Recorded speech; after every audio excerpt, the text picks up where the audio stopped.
Next transaction जो हमारे पास है वो है ऑक्ट्राई, जो हमने पे किया है 1600 रुपए और वो भी कैश के द्वारा। इसकी जो एंट्री की तारीख है वो 9/4/2010 है। तो अब ये एंट्री करते हैं हम।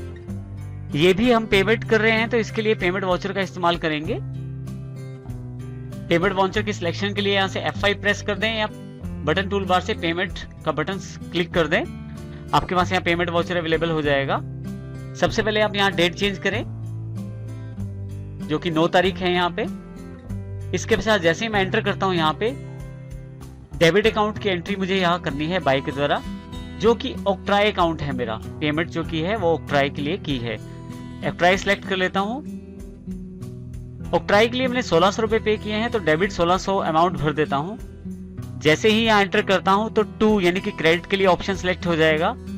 पेमेंट मैंने किस माध्यम से की है, कैश की है, इसलिए यहाँ मैं C प्रेस करता हूँ तो लिस्ट ऑफ लेजर अकाउंट से मैं यहाँ कैश सिलेक्ट कर लेता हूँ। यदि आप ध्यान दें तो 1600 क्रेडिट हो गया है अमाउंट। इसके पश्चात मैं नरेशन एंटर करता हूँ। नरेशन एंट्री के बाद मैं जैसे ही एंटर प्रेस करता हूँ यहाँ से मैं इस वाउचर को एक्सेप्ट कर सकता हूँ। जैसे ही यस पे क्लिक करता हूँ मेरे पास पेमेंट की एंट्री अवेलेबल हो जाती है, यानी कि मैंने वाउचर एंटर कर दिया है ऑक्ट्राई का। इसी तरह से नेक्स्ट जो एंट्री है मेरे पास 12 तारीख की है, जिसमें टेलीफोन एक्सपेंसेस पेड किए गए हैं बैंक के द्वारा 1000 रुपए।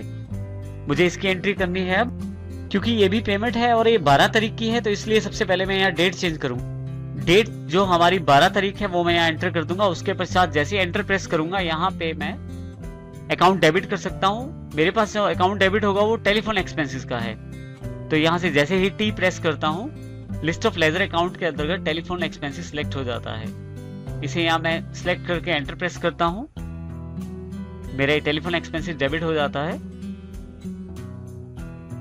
मुझे 1000 रुपए पे करने हैं तो डेबिट कर देता हूँ 1000 रुपए।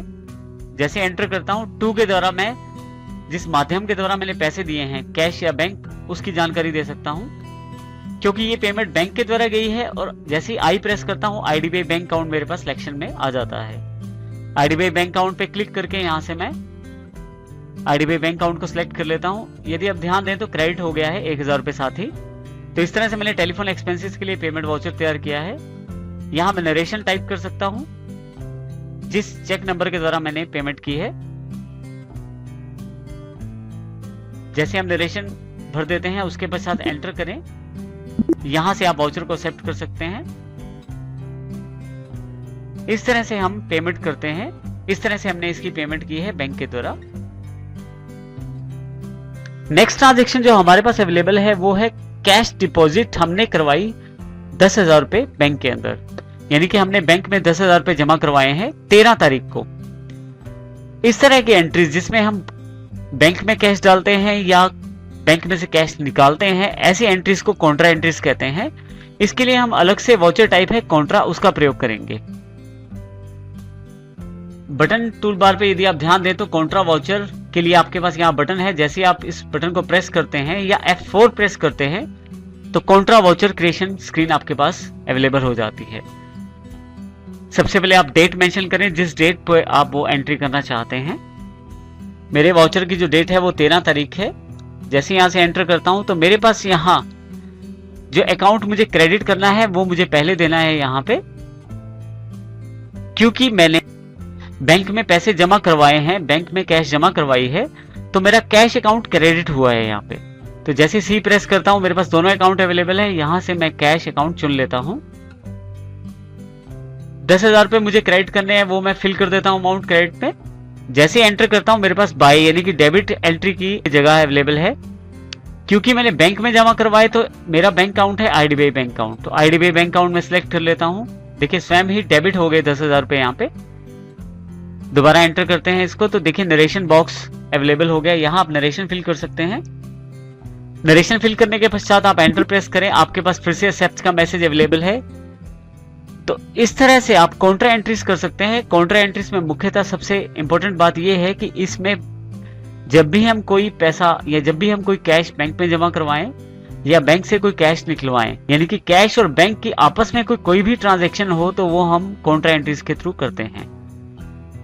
नेक्स्ट ट्रांजैक्शन जो हमारी रिलेटेड है वो है जनरल वाउचर से रिलेटेड।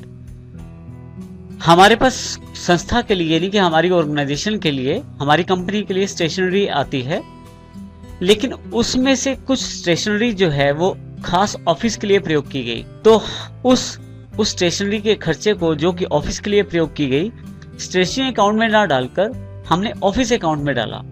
इसके लिए हम जनरल एंट्री करना चाहते हैं। 15/4/2010 इसकी डेट है। इसके लिए सबसे पहले हमें जनरल वाउचर सेलेक्ट करना पड़ेगा। जनरल वाउचर सिलेक्शन के लिए आप F7 प्रेस कर सकते हैं या यहाँ बटन टूल बार से जनरल पे क्लिक करें। आप यहाँ देखिए general voucher creation screen available हो गई है। जनरल नंबर 1 जो डेट है आप वो यहाँ मेंशन करें। 15/4/2010 डेट है, उसको मैं एंटर कर देता हूँ यहाँ से। जैसे एंटर प्रेस करता हूँ तो मेरे पास डेबिट अकाउंट की एंट्री के लिए जगह अवेलेबल हो जाएगी बाय के साथ। क्योंकि मेरे पास स्टेशनरी एक्सपेंसेस जो है उनको डेबिट करना है, तो यहाँ मैं स्टेशनरी अकाउंट को एस जैसे ही प्रेस करूंगा, लिस्ट ऑफ लेजर अकाउंट के अंतर्गत स्टेशनरी अकाउंट अवेलेबल हो जाएगा। जैसे स्टेशनरी लेजर सेलेक्ट करके एंटर करता हूँ, मेरे पास यहाँ पे बाय स्टेशनरी यानी कि डेबिट अमाउंट डालने के लिए जगह अवेलेबल हो जाएगी। मान लीजिए जो ऑफिस में प्रयोग की गई है स्टेशनरी वो 250 रुपए की है, तो 250 रुपए मुझे डेबिट करने हैं। जैसे एंटर प्रेस करता हूं तो 2 यानी कि क्रेडिट अकाउंट के लिए जगह अवेलेबल हो जाएगी। क्योंकि मुझे ये ऑफिस एक्सपेंसेस के अंतर्गत क्रेडिट करनी है अमाउंट स्टेशनरी की, तो मैंने यहाँ पे जैसे ही OFF टाइप किया, लिस्ट ऑफ लेजर अकाउंट के अंतर्गत ऑफिस एक्सपेंसेस सिलेक्ट हो गए। ऑफिस एक्सपेंसेस पे सिलेक्ट करके जैसे ही मैं एंटर करता हूँ, मेरे पास ऑफिस एक्सपेंसेस 250 रुपए से क्रेडिट हो गए। तो इस प्रकार से हम जनरल एंट्रीज कर सकते हैं। अब यहाँ से नरेशन लिख सकता हूँ इस वाउचर के लिए। जो नरेशन आप देना चाहते हैं नरेशन दे दें। उसके बाद जैसे आप एंटर करते हैं फिर से एक्सेप्ट का मैसेज है, इसे मैं यस कर देता हूँ। तो इस तरह से मैं जनरल वाउचर की एंट्री कर सकता हूँ। हमारे पास अभी एक एंट्री और है, एक ट्रांजेक्शन और है, जिसमें हमने बैंक से कैश निकाली है, यानी कि 5000 रुपए हमने बैंक से निकलवाए हैं।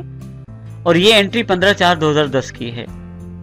क्योंकि इसमें भी कैश और बैंक दोनों के एंट्रीज हैं, तो इसलिए हम फिर से कॉन्ट्रा वाउचर का इस्तेमाल करेंगे इसको रिकॉर्ड करने के लिए।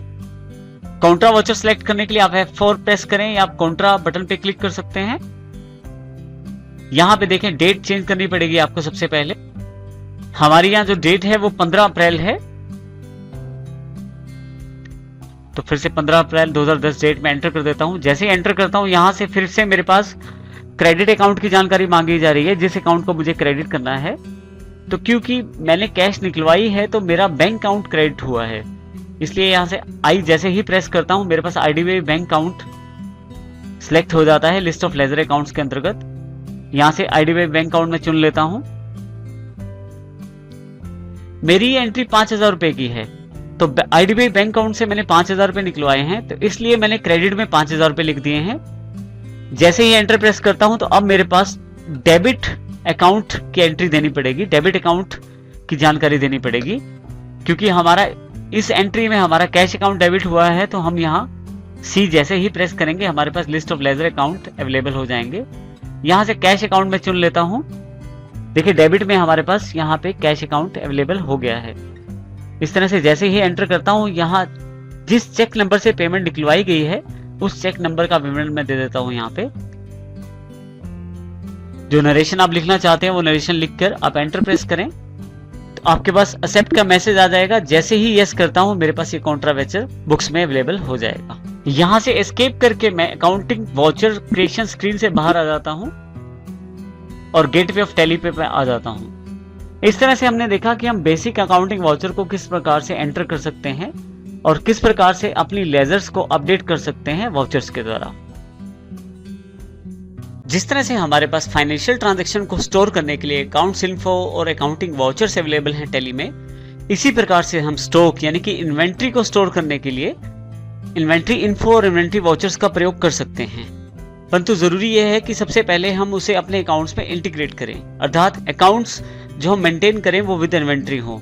इसके लिए हम यहाँ पे सबसे पहले, यदि आप यहाँ बटन टूल बार देखें तो कंपनी इन्फो के नाम से एक बटन है। आप चाहें तो शॉर्टकट के रूप में Alt F3 का प्रयोग कर सकते हैं। कंपनी इन्फो पे जैसे मैं क्लिक करता हूँ, मेरे पास यहाँ कंपनी से रिलेटेड काफी सारे ऑप्शन अवेलेबल हो जाएंगे। यहाँ हम अल्टर का चुनाव करेंगे। यहां से हम कंपनी का चुनाव करते हैं। देखिए हमारे पास कंपनी अल्ट्रेशन की एक स्क्रीन अवेलेबल हो जाएगी, जिसमें मैं ये बता सकता हूं कि अब की बार मैं क्या चेंजेस चाहता हूं। इसके लिए जैसे ही मैं एंटर यहां से प्रेस करता हूं, देखिए एक ऑप्शन हमारे पास है मेंटेन। यहाँ पे टाइप ऑफ कंपनी में सबसे पहले जो हमारे पास पहले से सिलेक्टेड ऑप्शन था वो है अकाउंट्स ओनली, परंतु अब मैं चाहता हूँ इन्वेंट्री को भी अपने अकाउंट्स में लाना। तो इसके लिए मैं अकाउंट्स विद इन्वेंट्री का ऑप्शन सिलेक्ट करके एंटर कर देता हूँ। इसके पश्चात बाकी ऑप्शन सेम रहने देता हूँ और यहाँ से एक्सेप्ट कर लेता हूँ सारे चेंजेस को। एस्केप करके यहाँ से स्क्रीन से बाहर आ जाए। तो देखिए अब की बार आपके पास यहाँ मास्टर्स के अंतर्गत इन्वेंट्री इन्फो अलग से मेन्यू अवेलेबल है। इसी तरह से ट्रांजैक्शन के अंतर्गत इन्वेंट्री वाउचर्स भी अवेलेबल हैं। तो यहां से हम अपने इन्वेंट्री या स्टॉक की ट्रांजैक्शंस की एंट्री हम यहां से कर सकते हैं, परंतु ट्रांजैक्शन को करने से पहले हम समझ लेते हैं कि किस प्रकार से हमें इन्वेंट्री इन्फो और इन्वेंट्री वाउचर्स का प्रयोग करना है। यहां यदि हम इन्वेंट्री इन्फो पे क्लिक करें तो आपके पास यहां पे देखिए stock groups, stock categories, stock items, unit of measure, godowns और वाउचर टाइप्स, काफी सारे मेन्यू अवेलेबल हैं यहाँ पे। इसमें खास बात यह है कि जिस तरह से हमारे पास अकाउंट्स ग्रुप्स अवेलेबल थे पहले से, इन्वेंट्री इन्फो में किसी भी प्रकार का कोई भी ग्रुप पहले से अवेलेबल नहीं है। यहाँ हमें सभी ग्रुप्स, सभी कैटेगरीज, सभी आइटम्स स्वयं ही बनानी है। ग्रुप्स, ग्रुप्स, स्टॉक कैटेगरीज और स्टॉक आइटम्स में क्या अंतर है, इसको हम एग्जांपल से समझ लेते हैं। यहाँ से हम इन्वेंट्री इन्फो की जानकारी लेते हैं। देखिए यहाँ पे सबसे पहले जो कॉलम है वो स्टॉक ग्रुप्स को प्रदर्शित करता है, अर्थात वो बेसिक आइटम जिन पे आप डीलिंग करते हैं। जैसे हमारी जो हेड फर्स्ट कंपनी है वो टीवी और लैपटॉप्स में डील करती है, इनको सेल परचेज करती है। तो हमारे पास जो स्टॉक ग्रुप्स हुए मेल, एक टीवी है और एक लैपटॉप्स। इसी तरह से जो टीवी है वो काफी सारी कैटेगरीज में हमारे पास अवेलेबल हैं। उदाहरण के लिए 19 इंच का टीवी है हमारे पास, 21 इंच का टीवी अवेलेबल है, 29 इंच का टीवी अवेलेबल है। तो ये स्टॉक कैटेगरीज के अंतर्गत आता है, अलग अलग साइज के जो टीवी हैं। इसका अर्थ ये हुआ कि आप अपनी जो स्टॉक ग्रुप है उसको कैटेगराइज कर सकते हैं अलग अलग कैटेगरीज में, आप उसको अलग अलग पहचान दे सकते हैं। इसी तरह से यदि आप लैपटॉप्स ग्रुप के अंतर्गत देखें तो हमने यहाँ दो कैटेगरीज बनाई हैं, एक 15.6 स्क्रीन के साथ और एक 14.8 स्क्रीन के साथ। इसी तरह से हमारे पास स्टॉक आइटम्स अवेलेबल हैं। स्टॉक आइटम्स एक्चुअल में वो स्टॉक हैं जिनको हम खरीदते या बेचते हैं, या जिनकी ट्रांजैक्शन हम इन्वेंट्री इन्फो के साथ करेंगे। उदाहरण के तौर पे टीवी जो ग्रुप है हमारे पास, उसमें 19 इंच कैटेगरी के अंतर्गत हमारे पास सोनी और फिलिप्स के टीवी अवेलेबल हैं। इसी तरह से 21 इंच की जो कैटेगरी है टीवी ग्रुप के अंतर्गत, उसमें हमारे पास सोनी और एलजी के टीवी अवेलेबल हैं। इसी तरह से 29 इंच की जो कैटेगरी है उसमें हायर और वीकॉन के टीवी हमारे पास अवेलेबल हैं।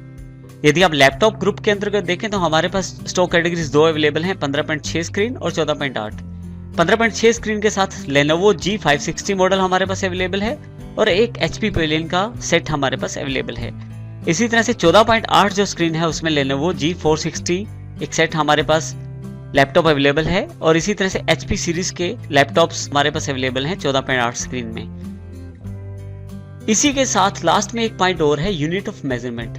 आप अपनी जो स्टॉक आइटम्स हैं उनको किस प्रकार से मेजर करते हैं।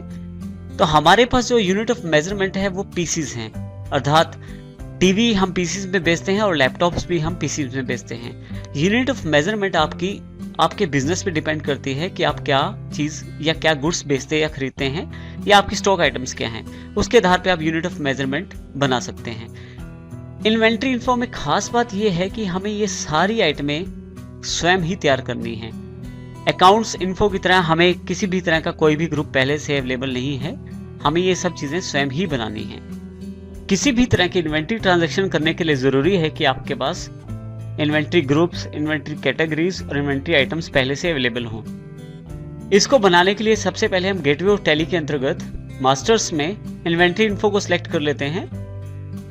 जैसे आप इन्वेंट्री इन्फो पे आते हैं, देखिए आपके पास stock groups, stock categories, stock items और यूनिट ऑफ मेजर्स, साथ में गोडाउन्स और वाउचर टाइप्स के नाम से काफी सारे मेन्यू यहाँ अवेलेबल हैं। इसमें आप अपनी स्टॉक ग्रुप्स बना सकते हैं, स्टॉक कैटेगरीज और स्टॉक आइटम्स भी यहीं से बना सकते हैं। यूनिट ऑफ मेजरमेंट बनाने के लिए सबसे पहले इन्वेंट्री इन्फो के अंतर्गत यूनिट ऑफ मेजर को सिलेक्ट करें। आपके पास यहाँ यूनिट्स का एक मेन्यू उपलब्ध हो जाएगा जिसमें क्रिएट, डिस्प्ले और अल्टर के नाम से ऑप्शंस अवेलेबल हैं। क्योंकि हमें यूनिट्स पहली बार बनानी है तो इसलिए डिस्प्ले और अल्टर अभी डिसेबल हैं।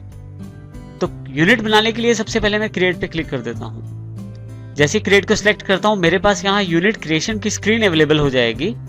सबसे पहले मुझे वो सिंबल देना है जो मेरे पास मेरी आइटम्स के साथ दिखाई देगा। तो सिंबल मेरे पास जो है वो PCS कर देता हूँ, यानी कि पीसीस के रूप में एक छोटा सा नाम दे देता हूँ जो सिंबल के रूप में हमारे आइटम्स के साथ रहेगा। जैसे ही एंटर करता हूँ फॉर्मल नेम की जानकारी मांगी जाती है, मैं फॉर्मल नेम एंटर कर देता हूँ पीसीस। इसके पश्चात नंबर ऑफ डेसिमल प्लेसेस है, क्योंकि मेरे पास जो आइटम है टीवी और लैपटॉप्स हैं जिनके लिए डेसिमल प्लेसेस की आवश्यकता नहीं है। यदि आप चाहें तो अपने गुड्स के अकॉर्डिंग डेसिमल प्लेसेस का चुनाव कर सकते हैं। उसके पश्चात जैसे आप एंटर करते हैं एक्सेप्ट का मैसेज आ जाता है। आप यदि यस कर दें तो ये यूनिट आपके पास अवेलेबल हो जाएगी। लेकिन अभी मैं इसे नो कर देता हूं, क्योंकि मुझे एक पॉइंट और यहां डिस्कस करना है, वो है सबसे ऊपर टाइप में टाइप ऑफ यूनिट्स। आप यहां कंपाउंड और सिंबल दो तरह के यूनिट्स आपके पास अवेलेबल हैं। कंपाउंड का अर्थ ऐसी यूनिट से है जिसमें एक से अधिक यूनिट शामिल रहती हैं। जैसे सपोज करें हमारे पास एक बॉक्स है जिसमें 6 बोतल्स आती हैं, तो इसमें दो चीजें शामिल हैं। एक वो बॉक्स जिसमें 6 बोतल्स आती हैं तो वो एक बॉक्स तैयार होता है, और इसी तरह से जो हमारी बोतल्स हैं वो सिंगल सिंगल अलग अलग यूनिट हैं। तो ऐसी चीजों के लिए हम कंपाउंड यूनिट का इस्तेमाल करते हैं। लेकिन अभी हम यहाँ से सिंपल यूनिट का चुनाव कर लेते हैं और फिर से यहाँ एक्सेप्ट के मैसेज को यहाँ से मैं यस कर देता हूँ। मेरे पास यूनिट जो है पीसीस के रूप में तैयार हो गया है। यूनिट को आप देख सकते हैं डिस्प्ले के द्वारा। यदि आप डिस्प्ले पे क्लिक करें तो यूनिट्स में पीसीस के नाम से हमारे पास यूनिट्स तैयार है। यदि मैं इसे सिलेक्ट करूं तो यहाँ आप देखेंगे टाइप जो है सिंपल है, सिंबल पीसीस है और फॉर्मल नेम पीसीस के रूप में हमारे पास अवेलेबल है। यहां से एस्केप कर लेता हूं यहां से मैं। इसी तरह से अगर आप इसमें कुछ चेंजेस करना चाहते हैं तो अल्टर प्रेस करके चेंजेस कर सकते हैं। अब अल्टर सेलेक्ट करें, पीसीस पे जाएं, और अगर आप कुछ चेंजेस करना चाहते हैं तो वो भी यहां से आप चेंज कर सकते हैं यूनिट अल्ट्रेशन से। इस प्रकार से आप यूनिट बना लेते हैं और यहां से मैं इसको एस्केप करके बाहर आ जाता हूं। आपको एक से अधिक बार एस्केप दबाना पड़ सकता है इन्वेंटरी इन्फो पे आने के लिए।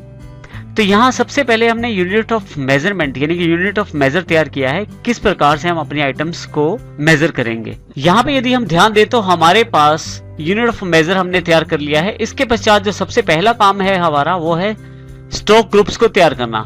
दो तरह के स्टॉक ग्रुप हमारे पास अवेलेबल हैं, सबसे पहले टीवी और दूसरा लैपटॉप। सबसे पहले हम स्टॉक ग्रुप को तैयार करना सीखते हैं। स्टॉक ग्रुप को तैयार करने के लिए यदि आप गेटवे ऑफ टैली अगर आपके पास उपलब्ध है तो आप यहां से इन्वेंटरी इन्फो को सिलेक्ट करें। इन्वेंटरी इन्फो के अंतर्गत सबसे पहली जो आइटम है वो स्टॉक ग्रुप्स से ही रिलेटेड है। स्टॉक ग्रुप्स को आप सिलेक्ट करें यहां से। देखिए स्टॉक ग्रुप स्क्रीन आपके पास उपलब्ध है जिसमें आपके पास दो तरीके उपलब्ध हैं, सिंगल स्टॉक ग्रुप क्रिएशन और एक तरह से मल्टीपल स्टॉक ग्रुप क्रिएशन। यानी कि आप चाहें तो एक बार में एक स्टॉक ग्रुप बना सकते हैं और चाहें तो एक से अधिक स्टॉक ग्रुप आप एक ही बार बना सकते हैं मल्टीपल स्टॉक ग्रुप्स के जरिए। अभी मैं यहाँ से सिंगल स्टॉक ग्रुप का प्रयोग करता हूं जिसमें क्रिएट को मैं सिलेक्ट कर लेता हूं। मल्टीपल स्टॉक कैटेगरी बनाने के लिए आप क्रिएट को सिलेक्ट करें। अंडर कैटेगरी के अंदर आप ऑल आइटम्स को सिलेक्ट करें। नेम ऑफ कैटेगरी में, क्योंकि अब मुझे दो कैटेगरीज बनानी है लैपटॉप के लिए, 15.6 स्क्रीन और 14.8 स्क्रीन के साथ, तो यहां मैं 15.6 स्क्रीन टाइप कर देता हूं। ये मेरी पहली कैटेगरी है लैपटॉप के लिए। जैसे एंटर प्रेस करता हूं अंडर के अंतर्गत लिस्ट ऑफ कैटेगरीज अवेलेबल हो जाता है। क्योंकि ये 15.6 स्क्रीन प्राइमरी कैटेगरी है, मैं प्राइमरी सिलेक्ट कर लेता हूं यहां से। इसी तरह से दूसरी जो कैटेगरी है वो 14.8 स्क्रीन की है, उसको मैं टाइप कर लेता हूं। जैसे ही एंटर प्रेस करता हूं फिर से लिस्ट ऑफ कैटेगरीज के अंतर्गत मैं प्राइमरी सिलेक्ट कर लेता हूं। इस प्रकार आप चाहें तो काफी सारी कैटेगरीज एक साथ बना सकते हैं। मल्टी स्टॉक कैटेगरी का सबसे बड़ा बेनिफिट ही यही है, आप एक साथ काफी सारी कैटेगरी यहां बना सकते हैं। यहां यदि मैं दो बार एंटर प्रेस करूं तो आपके पास एक्सेप्ट मैसेज आ जाता है। यहां यस करें आप। जैसे ही यस करते हैं आपके पास मल्टीपल स्टॉक कैटेगरीज के अंतर्गत दो कैटेगरीज तैयार हैं जो कि लैपटॉप से रिलेटेड हैं। आप यदि इन्हें देखना चाहते हैं तो डिस्प्ले सेलेक्ट करें। यहां आप यदि ध्यान दें तो लिस्ट ऑफ कैटेगरी के अंतर्गत हमारे पास यहां 14.8 और 15.6 स्क्रीन की दो कैटेगरीज अवेलेबल हैं। जिसको भी मैं देखना चाहता हूं उसको सिलेक्ट कर लेता हूं। तो देखिए यहां पे अंडर कैटेगरी के अंतर्गत मेरे पास 14.8 स्क्रीन अवेलेबल है।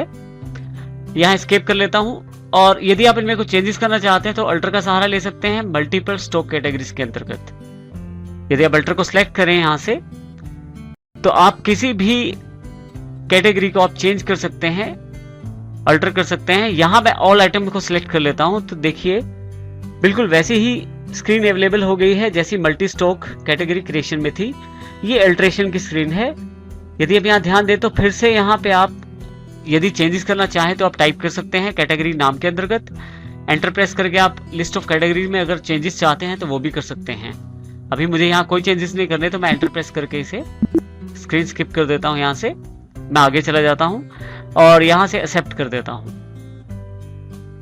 इस प्रकार से आप मल्टीपल स्टॉक कैटेगरीज के अंदर कैटेगरीज तैयार कर सकते हैं, उन्हें देख सकते हैं और उनमें बदलाव भी कर सकते हैं।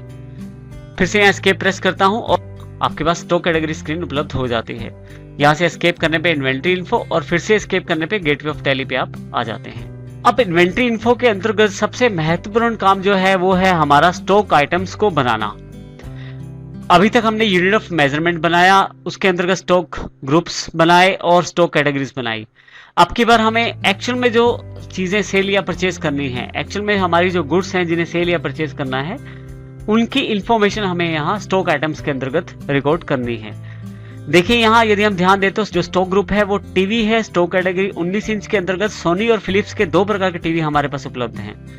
अब इस तरह के एंट्री के लिए हम स्टॉक आइटम्स का प्रयोग करेंगे। यदि आपके सामने गेटवे ऑफ टैली स्क्रीन उपलब्ध है तो यहाँ से इन्वेंट्री इन्फो को चुने और इन्वेंट्री इन्फो के अंतर्गत जो तीसरी ऑप्शन है वो स्टॉक आइटम से रिलेटेड है, आप इसको सिलेक्ट करें। देखिए यहाँ पे आपके पास 2 तरह के ऑप्शन अवेलेबल हैं स्टॉक बनाने के लिए, सिंगल स्टॉक आइटम और मल्टीपल स्टॉक आइटम। इसमें सबसे पहले मैं सिंगल स्टॉक आइटम को समझता हूं। इसके लिए मैं सिंगल स्टॉक आइटम बनाता हूं। क्रिएट को सिलेक्ट करें आप। आपके पास यहाँ पे स्टॉक आइटम क्रिएशन स्क्रीन उपलब्ध हो जाएगी। यदि यहाँ एग्जाम्पल के अनुसार देखें तो हमारे पास 2 स्टॉक आइटम जो बेसिक है, सोनी और फिलिप्स का जो हमारे पास टीवी है वो 19 इंच के अंतर्गत अवेलेबल है। अब हम इसकी जानकारी स्टॉक आइटम के अंतर्गत स्टोर करें। सबसे पहले क्योंकि हमारे पास सोनी कंपनी का जो टीवी है वो अवेलेबल है 19 इंच के अंतर्गत, मैं उसकी इंफॉर्मेशन स्टोर करना चाहता हूं। नेम में सोनी लिख देता हूं। एलियास यदि आप कोई दूसरा नाम रखना चाहते हैं तो वो भी रख सकते हैं। यहां पे सबसे पहले हमारे पास लिस्ट ऑफ ग्रुप्स की जानकारी अवेलेबल हो जाएगी। मैं किस ग्रुप में इसे प्लेस करना चाहता हूं, क्योंकि सोनी जो है वो एक टीवी का ब्रांड है तो इसको मैं टीवी ग्रुप के अंतर्गत प्लेस करना चाहता हूं। लिस्ट ऑफ ग्रुप में से मैं टीवी को सिलेक्ट कर लेता हूं। जैसे ही आप सिलेक्ट करते हैं कैटेगरी का ऑप्शन सिलेक्ट हो जाता है जिसके अंतर्गत लिस्ट ऑफ कैटेगरीज अवेलेबल है। यहाँ पे अब आपका जो ये टीवी है वो कौन से कैटेगरी से रिलेटेड है, तो हमारा ये जो टीवी है वो 19 इंच कैटेगरी से रिलेटेड है। जैसे ही इसको सिलेक्ट करता हूं मेरे पास यूनिट्स का ऑप्शन सिलेक्ट हो जाता है। यूनिट्स में किस प्रकार से आप इसको मेजर करते हैं, हमारी जो यूनिट्स हैं वो पीसीज में हैं, तो मैं पीसीज को सिलेक्ट कर लेता हूं। अब यदि आप ध्यान दें तो सबसे पहले आपने अंडर सबसे पहले ग्रुप बताया अपने टीवी के लिए, फिर आपने बताया उसके कैटेगरी और फिर बताई यूनिट्स। इसका अर्थ यह है कि आपको पहले ग्रुप, यूनिट्स और कैटेगरीज बना के रखनी होती हैं आइटम क्रिएशन से पहले। इसी तरह से नेक्स्ट ऑप्शन आपके पास है, क्या आप स्टेट सेट करना चाहते हैं स्टैंडर्ड रेट्स। इसके लिए मैं यस कर देता हूं। यहाँ पे जैसे यस करता हूं तो स्टैंडर्ड कॉस्ट और स्टैंडर्ड सेलिंग प्राइस मेरे पास अवेलेबल हो जाते हैं। उसके साथ ही एप्लीकेबल फ्रॉम एक ऑप्शन है जिसमें कब से ये रेट लागू रहेंगे। अभी मैं एप्लीकेबल फ्रॉम है वो 1 अप्रैल 2010 ही रखता हूं। जैसे एंटर करता हूं यहां मैं स्टैंडर्ड कॉस्ट बता सकता हूं जो मेरे टीवी की मुझे पड़ी है। सपोज करें मुझे इस टीवी की कॉस्ट पड़ी है 12,500, तो यहां मैं इसे फीड कर देता हूं 12,500। जैसे एंटर प्रेस करता हूं यहाँ पे पीसीस स्वयं सिलेक्ट हो जाता है। इसका अर्थ ये हुआ कि एक पीस का रेट है 12,500 रुपए।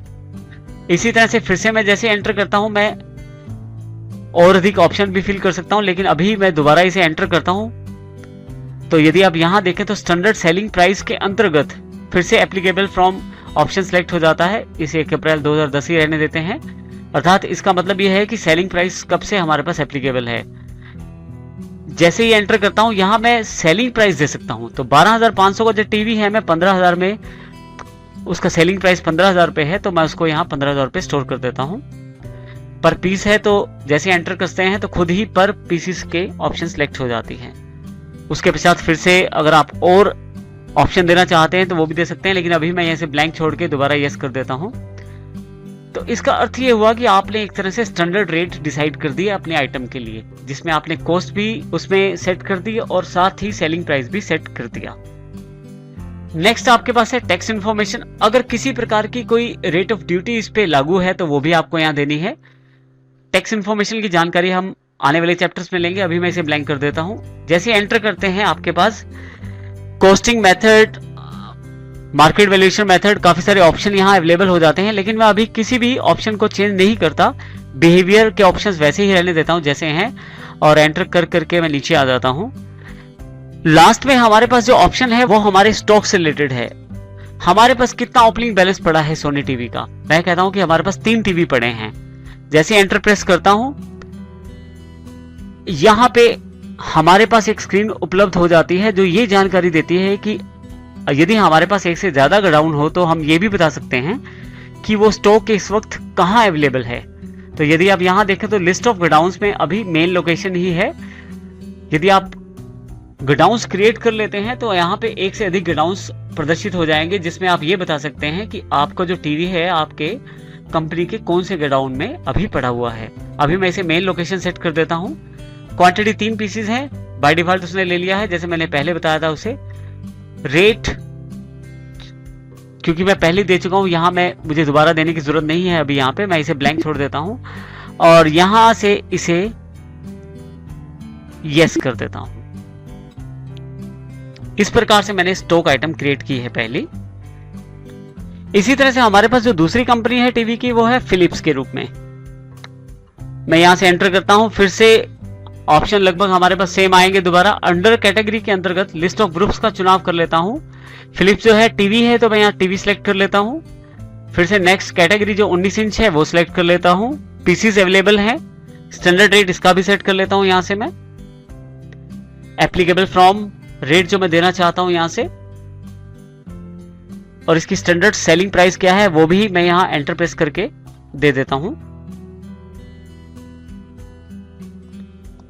और फिर से अगर आपके पास टैक्स इन्फॉर्मेशन अवेलेबल है तो वो दे सकते हैं। अभी मैं इसे ब्लैंक छोड़ देता हूं और बाकी ऑप्शन भी वैसे ही जैसे मैंने सोनी के टाइम पे किए थे बिल्कुल वैसे ही ऑप्शन में यहां से दोबारा चुन लेता हूं।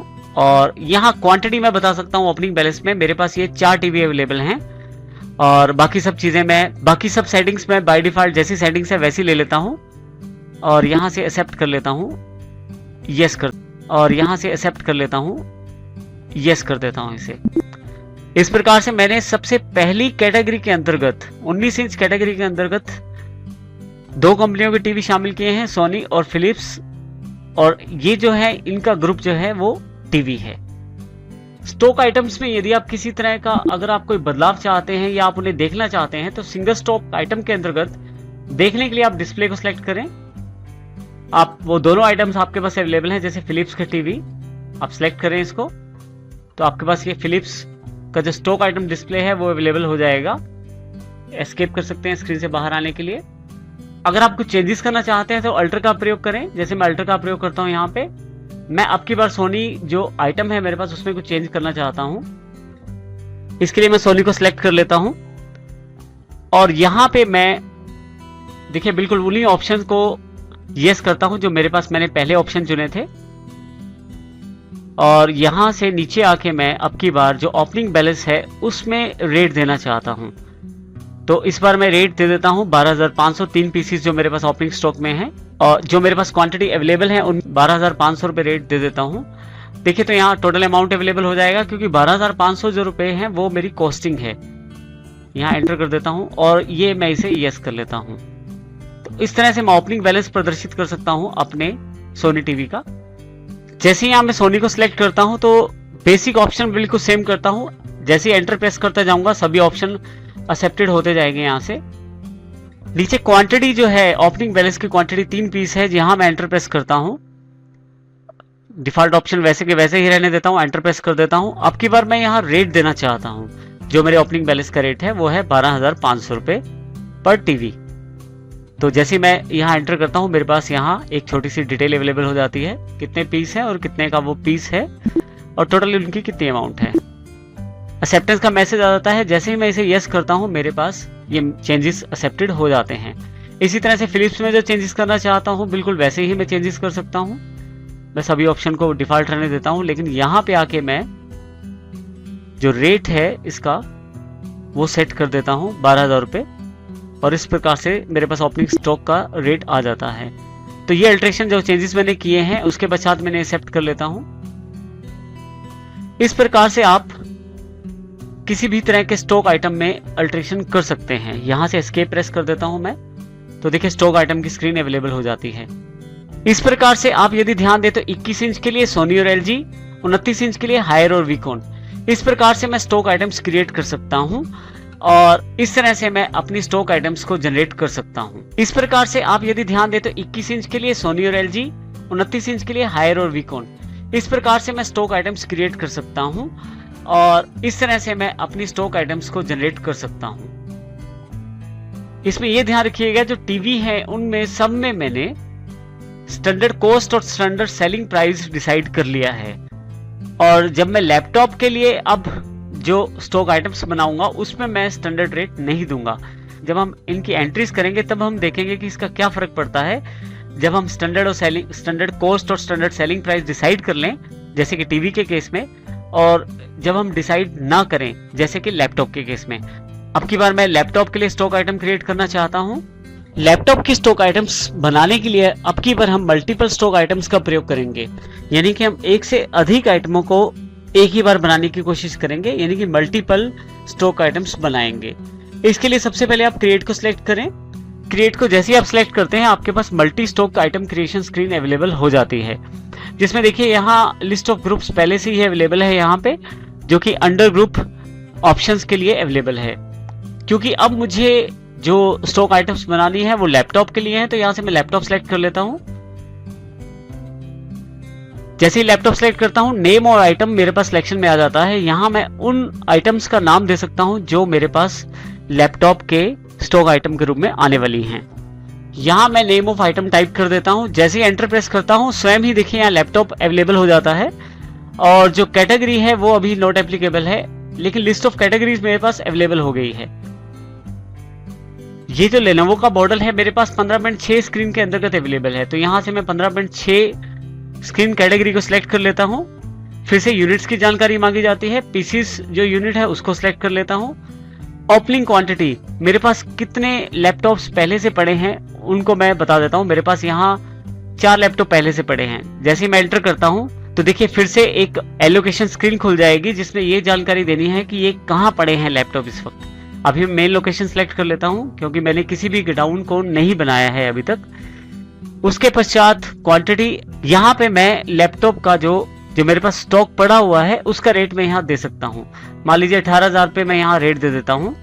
जैसे एंटर करता हूँ मेरे पास नेक्स्ट आइटम की जानकारी मांगी जाती है। नेक्स्ट आइटम है HP पवेलियन लैपटॉप है। जैसे मैं एंटर करता हूँ देखिए एंटर फिर से लैपटॉप आ गया मेरे पास। यहाँ पे कैटेगरी के अंतर्गत अभी नॉट एप्लीकेबल है, स्क्रीन सेम है, इसलिए 15.6 स्क्रीन के अंतर्गत मैं इसे सिलेक्ट कर लेता हूँ। यूनिट्स में मैं पीसीस ले लेता हूँ यहाँ पे, और यहाँ से मैं ओपनिंग क्वांटिटी दे सकता हूँ जो कि मेरे पास 3 लैपटॉप के रूप में उपलब्ध है। जैसे मैं एंटर करता हूँ यहाँ पे फिर से लोकेशन मुझे बतानी है और तीनों लैपटॉप्स का रेट भी मुझे यहाँ बताना है। ये रेट जो है मैं बता के यहाँ पे ये डिटेल यहाँ फिल कर देता हूँ। उसके पश्चात फिर से मेरे पास नीचे तीसरी आइटम की जानकारी मांगी जाती है। इसमें Lenovo G460 जिसका ग्रुप बिल्कुल सेम है लैपटॉप, और जो कैटेगरी है अब की बार कैटेगरी चेंज है। मेरे पास जो कैटेगरी है वो 14.8 स्क्रीन के साथ है। मैं 14.8 स्क्रीन सिलेक्ट कर लेता हूं। यूनिट पीसीस के रूप में स्टॉक में कितने लैपटॉप्स हैं वो बता देता हूं, और उसके पश्चात लिस्ट ऑफ गोडाउन्स के अंतर्गत मेल लोकेशन सिलेक्ट कर लेता हूं। लैपटॉप का प्राइस क्या है वो बता देता हूं यहां से मैं, और इस तरह से मैं फोर्थ आइटम HP सीरीज के रूप में उपलब्ध है मेरे पास। जैसे एंटर करता हूं फिर से ये जो स्क्रीन है इसकी कैटेगरी के अंतर्गत 14.8 स्क्रीन के अंतर्गत है, यूनिट्स में पीसीस, और जो स्टॉक है मेरे पास वो जानकारी मैं यहां दे देता हूं। इसी लोकेशन की जानकारी और जो रेट है इसका वो मैं यहां दे देता हूं। तो इस प्रकार से यदि आप ध्यान दें तो मैंने एक साथ काफी सारी स्टॉक आइटम क्रिएट की हैं। इस तरह से मल्टी स्टॉक आइटम से इस प्रकार से हम काफी सारी स्टॉक आइटम एक ही बार क्रिएट कर सकते हैं। यहां मैं यदि इसे ब्लैंक छोड़ के एंटर प्रेस कर दूं तो एक्सेप्ट का मैसेज आ जाएगा। जैसे ही मैं यस करूंगा मेरे पास सारी स्टॉक आइटम्स क्रिएट हो जाएंगी। इन स्टॉक आइटम को मैं डिस्प्ले से देख सकता हूं। डिस्प्ले सेलेक्ट करें, ऑल आइटम्स पे जाएं। जितनी भी आइटमें अभी आपने स्टॉक में हैं आपके पास, उन सब आइटम्स की जानकारी आपके पास अवेलेबल हो जाएगी, जिसमें आपके पास टीवी की जानकारी भी है और लैपटॉप्स की जानकारी भी यहाँ अवेलेबल है। एस्केप करके आप बाहर आ सकते हैं। यहाँ से कुछ बदलाव करना है तो अल्टर का प्रयोग करें। जैसे ही अल्टर प्रेस करते हैं आप, लिस्ट ऑफ ग्रुप्स के अंतर्गत आप ऑल आइटम्स चुन लें। अब की बार यहाँ आपके पास फिर से सभी आइटमें अवेलेबल हैं और जो आप चेंजेस करना चाहते हैं वो एंटर प्रेस करके पर्टिकुलर प्लेस पर जाकर आप जो चेंजेस करना चाहते हैं वो चेंज आप कर सकते हैं। यहां से मैं एस्केप कर लेता हूं और स्टॉक आइटम्स की जो स्क्रीन है उस पे वापस आ जाता हूं। इस प्रकार से हम सिंगल स्टॉक आइटम और मल्टीपल स्टॉक आइटम का प्रयोग करते हैं अपनी स्टॉक आइटम को क्रिएट करने के लिए। यदि हमारी कंपनी या ऑर्गेनाइजेशन में एक ज्यादा गोडाउन्स हैं जिसमें हम अपना स्टॉक संभाल के रखते, तो ऐसी स्थिति में हम एक से ज्यादा गोडाउन बना सकते हैं टैली में भी। इसके लिए गेटवे ऑफ टैली के अंतर्गत इन्वेंट्री इन्फो पे क्लिक करें। इन्वेंट्री इन्फो में यदि आप यहां ध्यान दें तो गोडाउन का हमारे पास ऑप्शन अवेलेबल है। गोडाउन्स ऑप्शन को सिलेक्ट करें आप यहां से। गोडाउन्स मेन्यू के अंतर्गत आप सिंगल यानी कि एक एक करके गोडाउन बना सकते हैं सिंगल गोडाउन में, और यदि आप चाहें तो एक से अधिक गोडाउन बना सकते हैं मल्टीपल गोडाउन्स में। यहां सबसे पहले मुझे सिंगल गोडाउन के अंतर्गत मैं क्रिएट पे सिलेक्शन करता हूं। जैसे क्रिएट को सिलेक्ट करता हूं, क्रिएशन स्क्रीन मेरे पास उपलब्ध हो जाती है। यहां पे मैं जो मेरा गोडाउन है उसका नाम दे सकता हूं।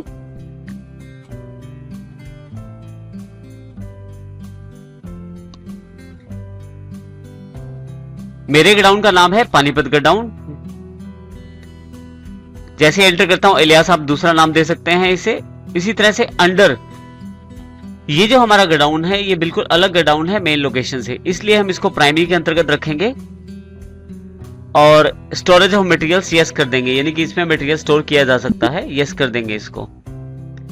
इसी तरह से आप चाहें तो एक से और अधिक गोडाउन बना सकते हैं। यहां से मैं एस्केप कर लेता हूं क्योंकि मुझे एक ही गोडाउन बनाना है यहाँ पे। यदि आप चाहते हैं देखना जो गोडाउन आपने बनाया है तो डिस्प्ले से आप उसे देख सकते हैं। अभी आपके पास दो गोडाउन है, मेन लोकेशन जो टैली द्वारा सैम बनाया गया है और पानीपत गोडाउन जो हमने खुद बनाया है। एस्केप करके आप बाहर आ सकते हैं यहां से। और यदि आप कुछ बदलाव करना चाहते हैं तो अल्टर के द्वारा आप गोडाउन में बदलाव भी कर सकते हैं। जिस गोडाउन में आपको बदलाव करना है उसको सिलेक्ट करें और गोडाउन अल्ट्रेशन स्क्रीन आपके सामने अवेलेबल हो जाएगी। अब जो चेंजेस करने हैं वो आप चेंज कर सकते हैं और फाइनली फिर से आप एक्सेप्ट कर सकते हैं जो चेंजेस हैं आपके। इस तरह से आप चाहें तो गोडाउन्स में अल्ट्रेशन भी कर सकते हैं। यहां से एस्केप कर लेता हूं मैं यहां पे। इसी तरह से आप मल्टीपल गोडाउन भी बना सकते हैं जिसमें एक से ज्यादा गोडाउन एक साथ ही बनाए जा सकते हैं। मल्टीपल गोडाउन्स बनाने के लिए आप क्रिएट को सिलेक्ट करें। यहां पे आप अंडरग्राउंड के अंतर्गत ऑल आइटम को सिलेक्ट करें और यहां उन गोडाउन्स का नाम दें जो आप यहां बनाना चाहते हैं।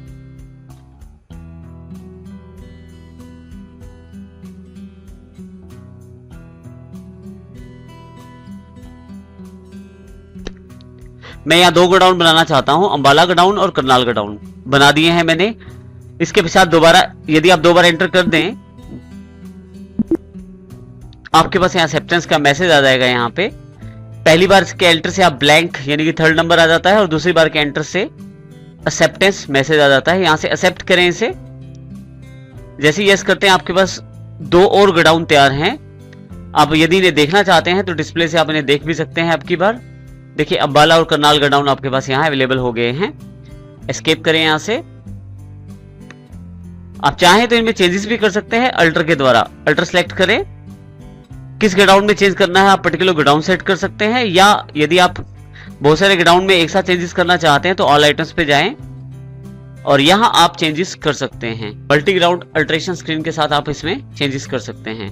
मुझे अभी किसी तरह का कोई चेंजेस नहीं करना है, इसलिए मैं जो सेटिंग्स हैं उनको एक्सेप्ट करता हूं और फाइनली एक्सेप्ट के मैसेज को यस कर देता हूं।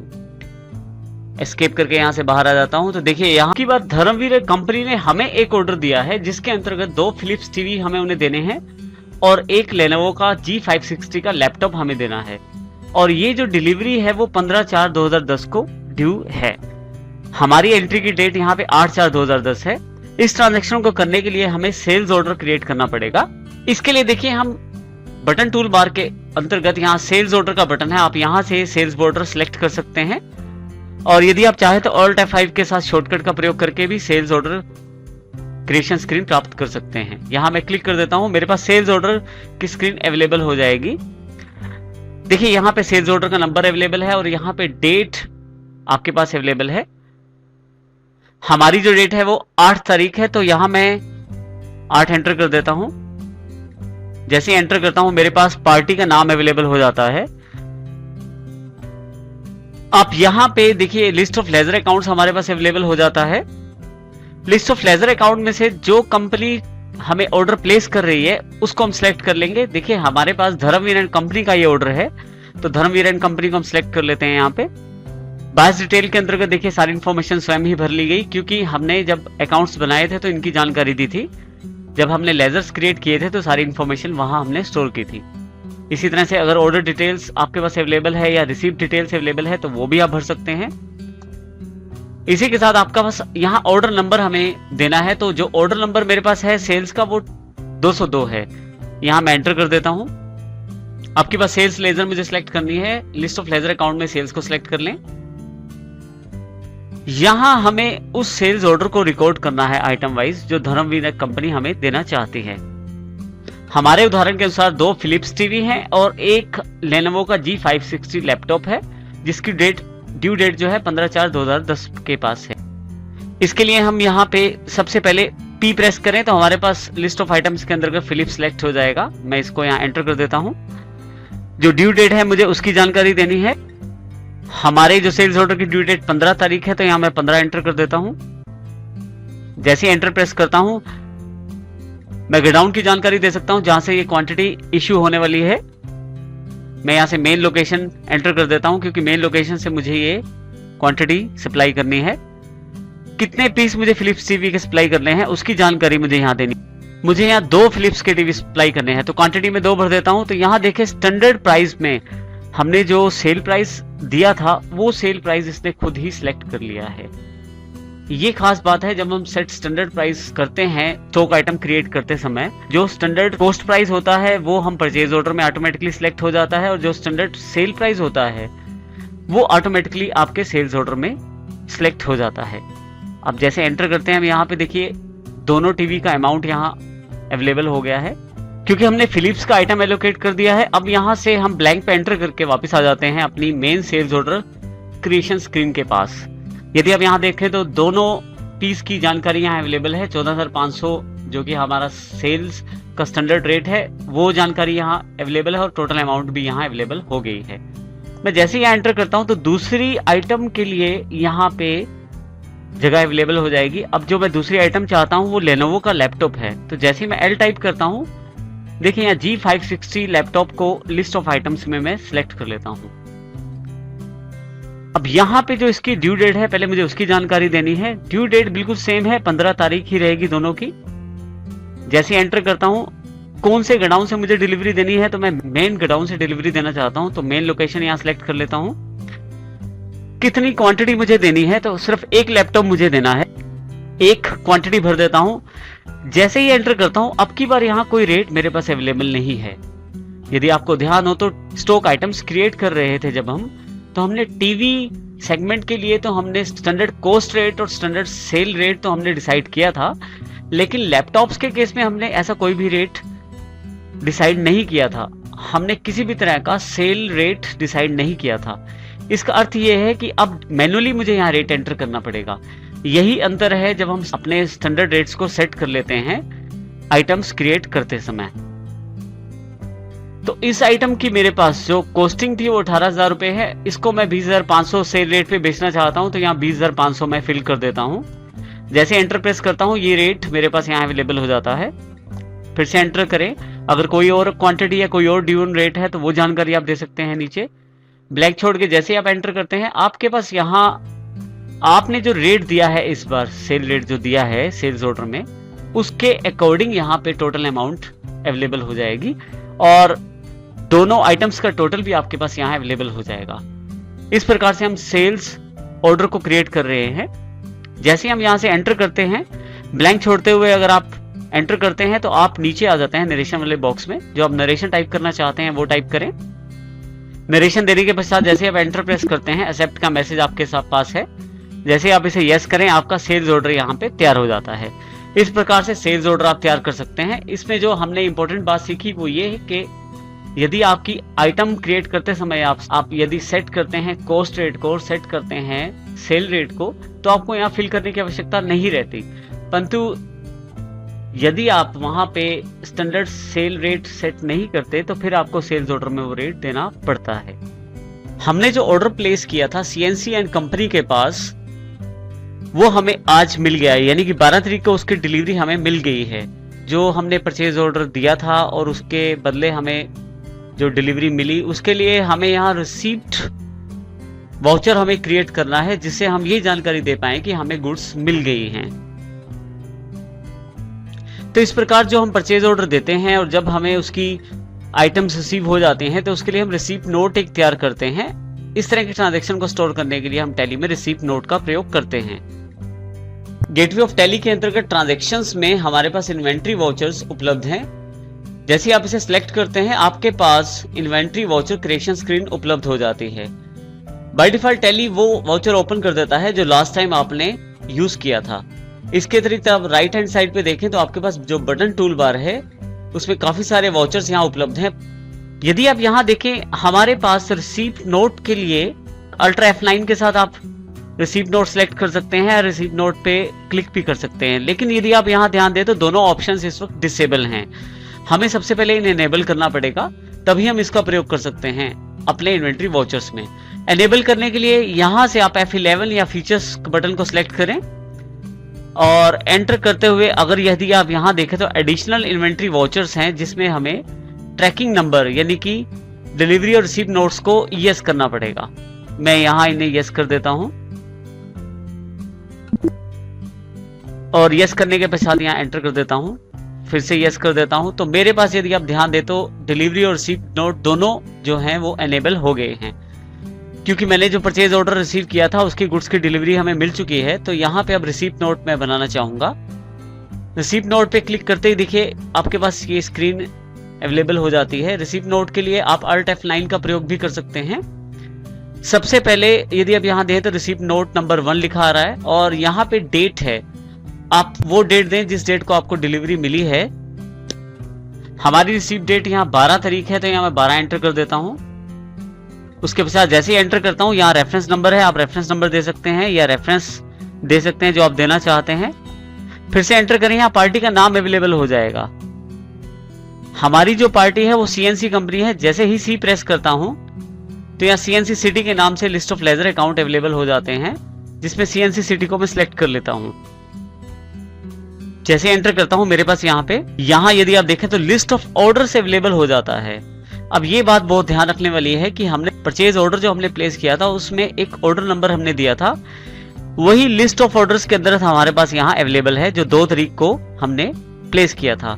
जैसे हम इस पे एंटर करते हैं, अगर इसके अतिरिक्त और कोई ऑर्डर है तो आप वो भी ले सकते हैं, लेकिन यहाँ अब मैं एंड ऑफ लिस्ट ले लेता हूँ यहाँ पे। और इसी के अतिरिक्त अगर आपके पास कोई और रेफरेंस है तो वो भी दे सकते हैं। अभी ये ब्लैंक है और इसे एंटर कर देता हूँ। नीचे देखें तो सप्लायर डिटेल्स में खुद ही CNC सिटी की सारी डिटेल्स फिल हो गई हैं। जो सेल टैक्स नंबर है आप वो दे सकते हैं यहाँ पे। जैसे ही मैं यहाँ एंटर करता हूँ यहाँ पे तो परचेज लेजर की जानकारी मांगी जाती है, जो कि लिस्ट ऑफ लेजर अकाउंट्स के अंदर परचेज है, और सिलेक्ट कर लेता हूँ उसे मैं। यदि आप यहाँ ध्यान दें तो रिसीप्ट नोट ने स्वयं ही सारी की सारी इंफॉर्मेशन फिल कर दी है, यानी कि जो ऑर्डर नंबर 101 था उसकी सारी डिटेल्स आपके पास यहाँ अवेलेबल हो गई हैं। यदि आप सिलेक्शन करके एंटर करते हैं तो आपके पास आइटम एलोकेशन फॉर सोनी का एक बॉक्स फिर से अवेलेबल हो जाता है, यानी कि आइटम एलोकेशन स्क्रीन अवेलेबल हो जाती है। इसमें लिस्ट ऑफ ट्रैकिंग नंबर्स हैं। ट्रैकिंग नंबर की जानकारी हम बाद में लेंगे। यहाँ पे इसे हम अभी नोट एप्लीकेबल कर देते हैं। उसके पश्चात हमारे पास ऑर्डर नंबर की जानकारी मांगी जाती है जो 101 है। जैसे मैं एंटर करता हूं, यहां आप यदि ध्यान दे तो मेन लोकेशन में सोनी के दोनों पीस अवेलेबल हो गए हैं। फिर से जैसे एंटर करता हूं, इंफॉर्मेशन आप देखते चले। यहाँ पे 2 पीस हैं, 12,500 का रेट था, और टोटल अमाउंट 25,000 रुपये है। इसी तरह से फिर से list of tracking number available हो गया, लेकिन अभी मैं यहाँ एंड ऑफ लिस्ट कर देता हूँ। जैसे एंड ऑफ लिस्ट करता हूँ मैं मेरे पास रिसीव नोट की स्क्रीन अवेलेबल हो जाती है। फिर से मैं यहाँ एंटर प्रेस करता हूँ तो फिलिप्स आइटम सिलेक्शन में आ जाती है। यहाँ अगर फिर से एंटर करें तो लिस्ट ऑफ ट्रैकिंग नंबर फिर से अवेलेबल, यहाँ मैं नोट एप्लीकेबल कर देता हूँ। और यहाँ यदि आप देखें तो ऑर्डर नंबर स्वयं ही सिलेक्शन में है 101, मैं सिर्फ एंटर कर देता हूँ यहाँ पे। देखिए जो आइटम एलोकेशन है फिलिप्स के लिए, हमने करनाल गोडाउन में हमने 3 पीस मंगवाए थे जो 12,000 रुपए के हिसाब से 36,000 थे, वो हमारे करनाल गोडाउन में रिसीव हुए। और इसी तरह से मेन लोकेशन के अंदर 2 पीस जो है 12,000 रुपए के हिसाब से हमें रिसीव हुए। तो इसका अर्थ ये हुआ कि जब हम ऑर्डर नंबर का रेफरेंस देते हैं तो सारी इंफॉर्मेशन स्वयं ही रिसीप्ट नोट के अंतर्गत अवेलेबल हो जाती हैं। जैसे ही मैं एंटर करता हूं यहाँ पे देखिए फिर से रिसीप्ट नोट की स्क्रीन अवेलेबल हो जाती है, जिसमें आपकी सभी गुड्स की रिसीविंग की जानकारी दी गई है। यहाँ यदि मैं ब्लैंक करके एंटर कर दूं तो नरेशन लिखने के लिए मेरे पास जगह है, वो मैं टाइप कर सकता हूँ। नरेशन कंप्लीट करने के बाद आप एंटर करें तो एक्सेप्ट का मैसेज आपके पास है, यहाँ से इसे यस करें तो इस तरह से आप अपनी गुड्स की जो डिलीवरी आपको प्राप्त हुई है उसके लिए रिसीप्ट नोट तैयार कर सकते हैं। 8 तारीख को जो धर्मवीर एंड कंपनी ने हमें जो ऑर्डर दिया था वो हमने 15 तारीख को प्लेस करवा दिया है, यानी कि जो सेल्स ऑर्डर हमारे पास था वो हमने डिलीवर कर दिया है। इस तरह के एंट्री के लिए हमारे पास डिलीवरी नोट अवेलेबल है, जिसके द्वारा हम अपने सेल्स ऑर्डर की डिलीवरी को कंफर्म कर सकते हैं। इसके लिए यदि आप यहाँ ध्यान दें तो बटन टूल बार पे आपके पास डिलीवरी नोट का बटन है।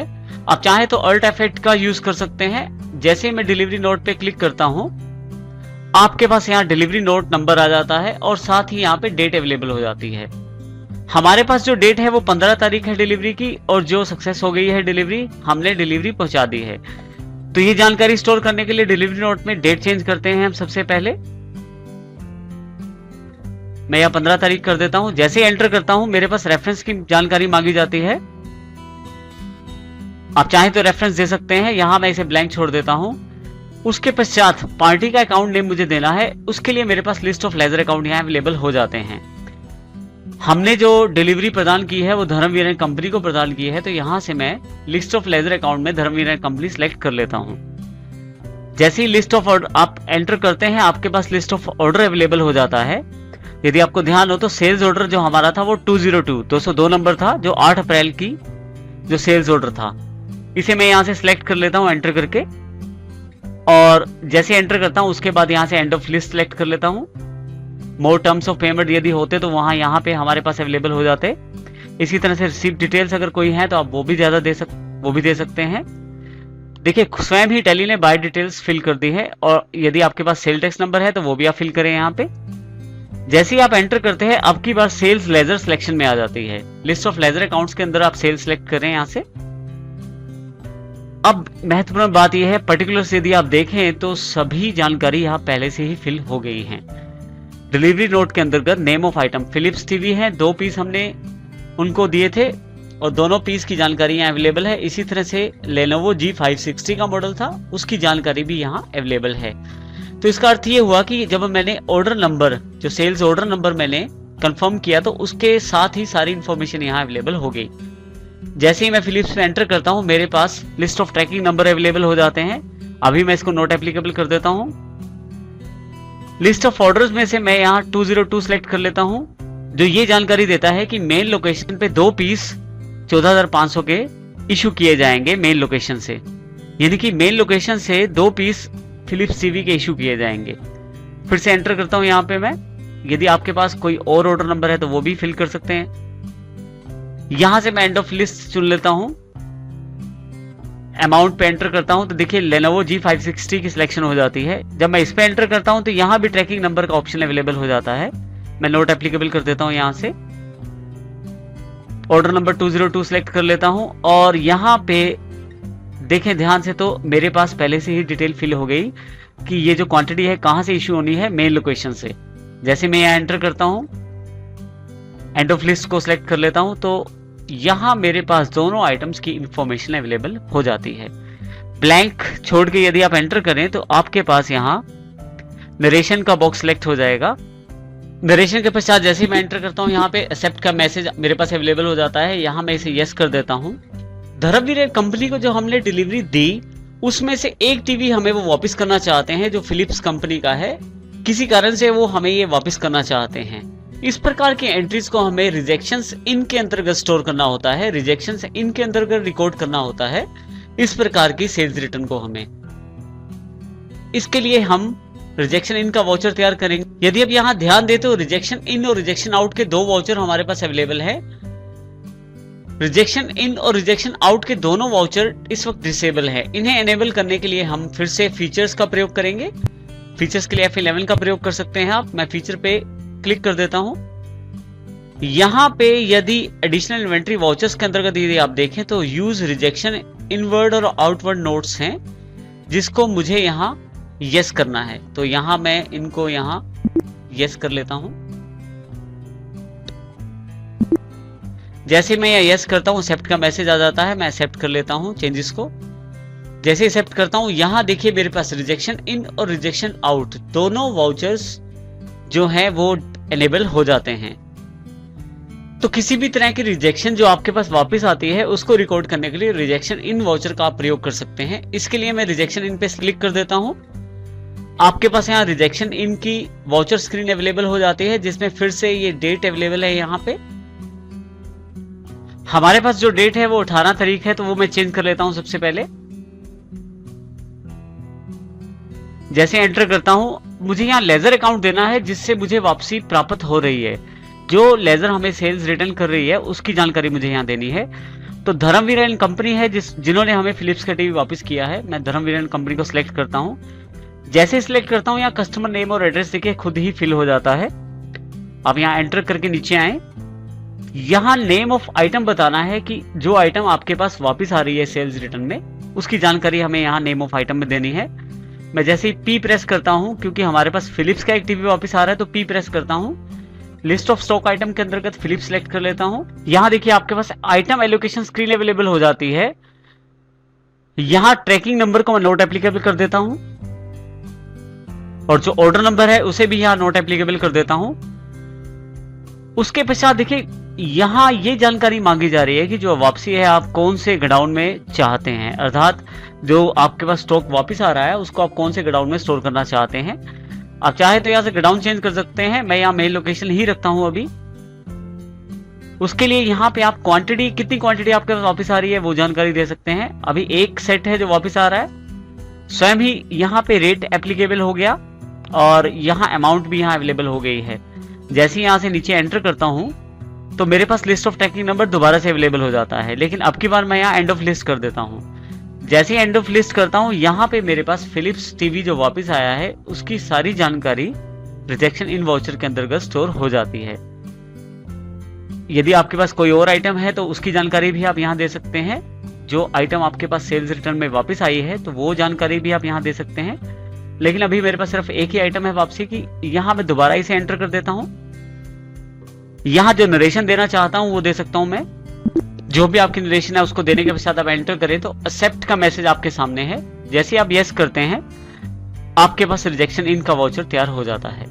इस प्रकार से किसी भी तरह की सेल्स रिटर्न को आप स्टोर कर सकते हैं रिजेक्शन इन के द्वारा। हमें वापस आया था वो हमने 2/4/2010 को हमने वो सीएनसी कंपनी से ही खरीदा था। अब हम चाहते हैं कि ये जो टीवी हमें वापस आया है अब हम सीएनसी कंपनी को वापस कर दें और एक तरह से हम ये परचेज रिटर्न करना चाहते हैं। 19/4/2010 को मैं ये रिटर्न करना चाहता हूँ टीवी सीएनसी एंड कंपनी को। इस तरह की ट्रांजैक्शन को रिकॉर्ड करने के लिए आप रिजेक्शन आउट वाउचर का प्रयोग कर सकते हैं। यदि आप किसी परचेज रिटर्न को रिकॉर्ड करना चाहते हैं तो रिजेक्शन आउट के द्वारा आप इस एंट्री को रिकॉर्ड कर सकते हैं। रिजेक्शन आउट में ट्रांजैक्शन स्टोर करने के लिए जरूरी है कि रिजेक्शन आउट आपके पास यहाँ अनेबल हो। यदि किसी कारण से रिजेक्शन इन या रिजेक्शन आउट अनेबल नहीं है तो आप जैसे हमने पहले जानकारी ली थी फीचर्स पे जाके हमें रिजेक्शन इनवर्ड और आउटवर्ड नोट्स को यहाँ यस करना जरूरी है। यहाँ से मैं स्किप कर लेता हूँ क्योंकि मेरे पास ऑलरेडी ये एनेबल है। कब Alt F6 का प्रयोग कर सकता हूँ या मैं रिजेक्शन आउट का बटन पे क्लिक करके रिजेक्शन आउट वाउचर का इस्तेमाल कर सकता हूँ। जैसे ही मैं रिजेक्शन आउट पे क्लिक करता हूँ मेरे पास यहाँ rejection out voucher creation screen available हो जाती है। यहाँ डेट मेंशन है। जो हमारी डेट है वो 19 तारीख है तो यहाँ मैं 19 एंटर कर लेता हूं। यहां मैं 19 तारीख एंटर कर लेता हूं। जैसे एंटर करता हूं यहां पे लेजर अकाउंट की जानकारी मांगी जाती है। जो हम परचेज रिटर्न कर रहे हैं वो कर रहे हैं हम सीएनसी एंड कंपनी को। तो यहां मैं जैसे सी प्रेस करता हूं list of ledger account available हो जाएगा। सीएनसी जो कंपनी है उसे मैं सिलेक्ट कर लेता हूं। देखिए सप्लायर नेम का एड्रेस दोनों जानकारी यहां अवेलेबल हो गई। जैसे ही मैं एंटर करता हूं नेम ऑफ आइटम को मैं सिलेक्ट कर लेता हूं। जो टीवी मुझे वापस करना है वो फिलिप्स कंपनी का है, तो यहां मैं पी जैसे ही एंटर करता हूं लिस्ट ऑफ स्टॉक आइटम मेरे पास अवेलेबल हो जाती हैं। यहां से मैं फिलिप्स का टीवी सिलेक्ट कर लेता हूं। देखिए यहां आइटम एलोकेशन स्क्रीन अवेलेबल हो गई है फिलिप्स के लिए। इसमें मैं ट्रैकिंग नंबर जो है नोट एप्लीकेबल कर देता हूं। यहां से ऑर्डर नंबर है उसे भी नोट एप्लीकेबल कर देता हूं।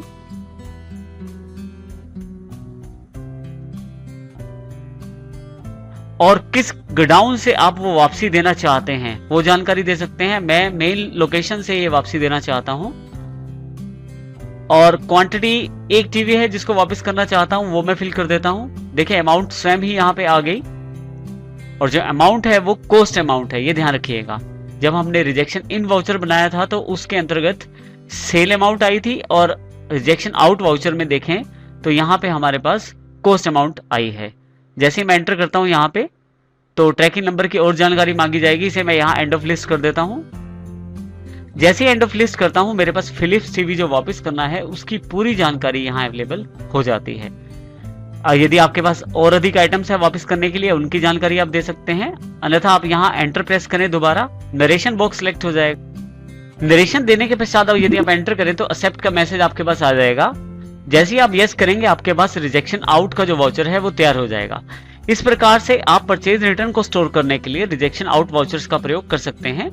नेक्स्ट ट्रांजैक्शन जो हमारी है वो आइटम्स की ट्रांसफर से रिलेटेड है, जिसमें हम मेन लोकेशन से एक लैपटॉप को किसी दूसरे गोडाउन यानी कि अंबाला के गोडाउन में ट्रांसफर करना चाहते हैं। इस प्रकार की ट्रांजैक्शन को स्टोर करने के लिए हम स्टॉक जर्नल वाउचर का प्रयोग करते हैं। और इसकी जो तारीख है यदि आप ध्यान दें तो 21/4/2010 है एंट्री की जो तारीख है।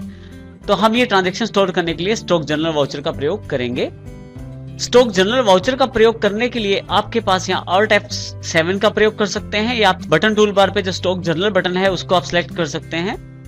जैसे ही आप सिलेक्ट करते हैं आपके पास stock journal voucher creation screen available हो जाती है। इसमें यदि आप ध्यान दें तो सबसे पहले हमारे पास यहाँ स्टॉक जनरल वाउचर का जो नंबर है वो अवेलेबल है। इसी तरह से जो डेट है वो अवेलेबल है।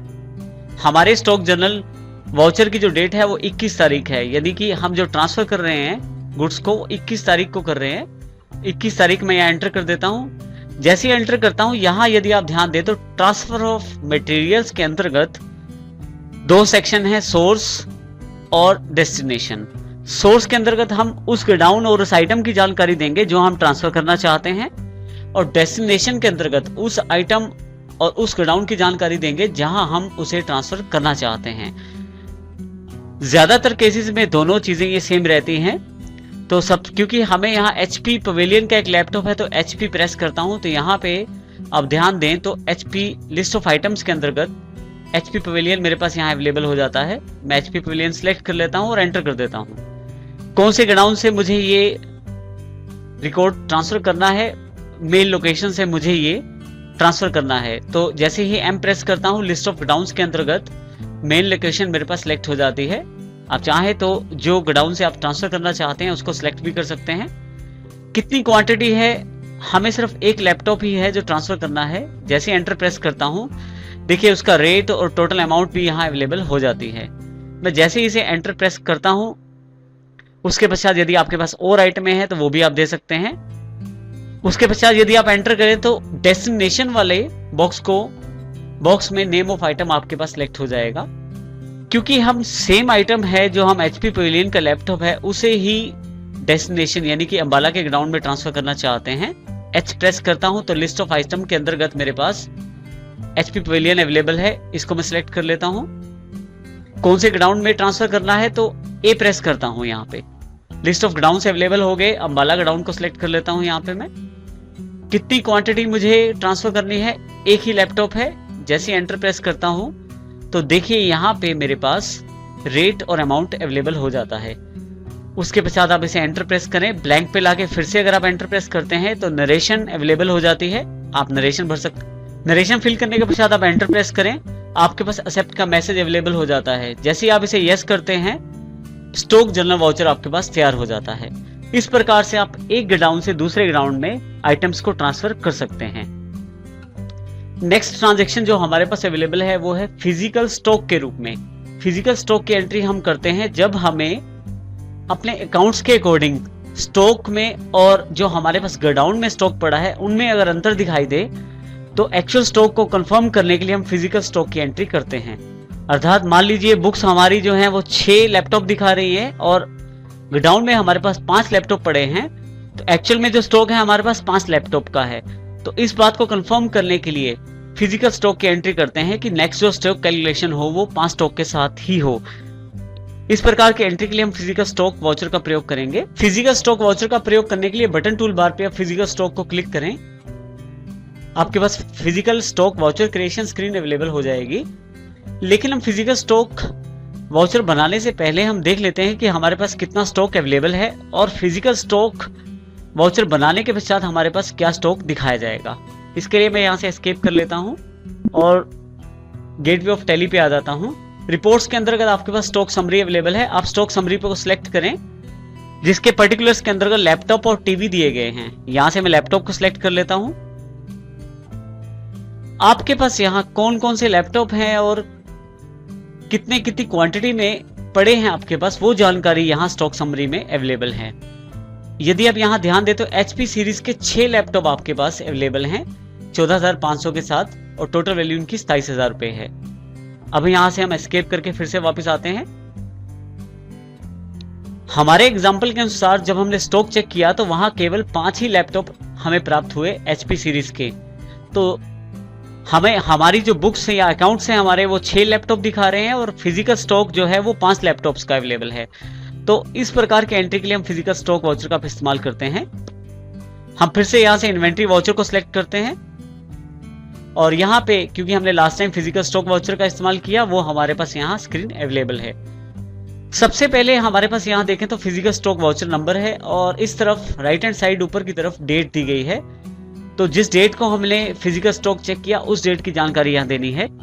हमारी जो डेट है वो 22 तारीख है। मैं यहाँ 22 तारीख एंटर कर देता हूं।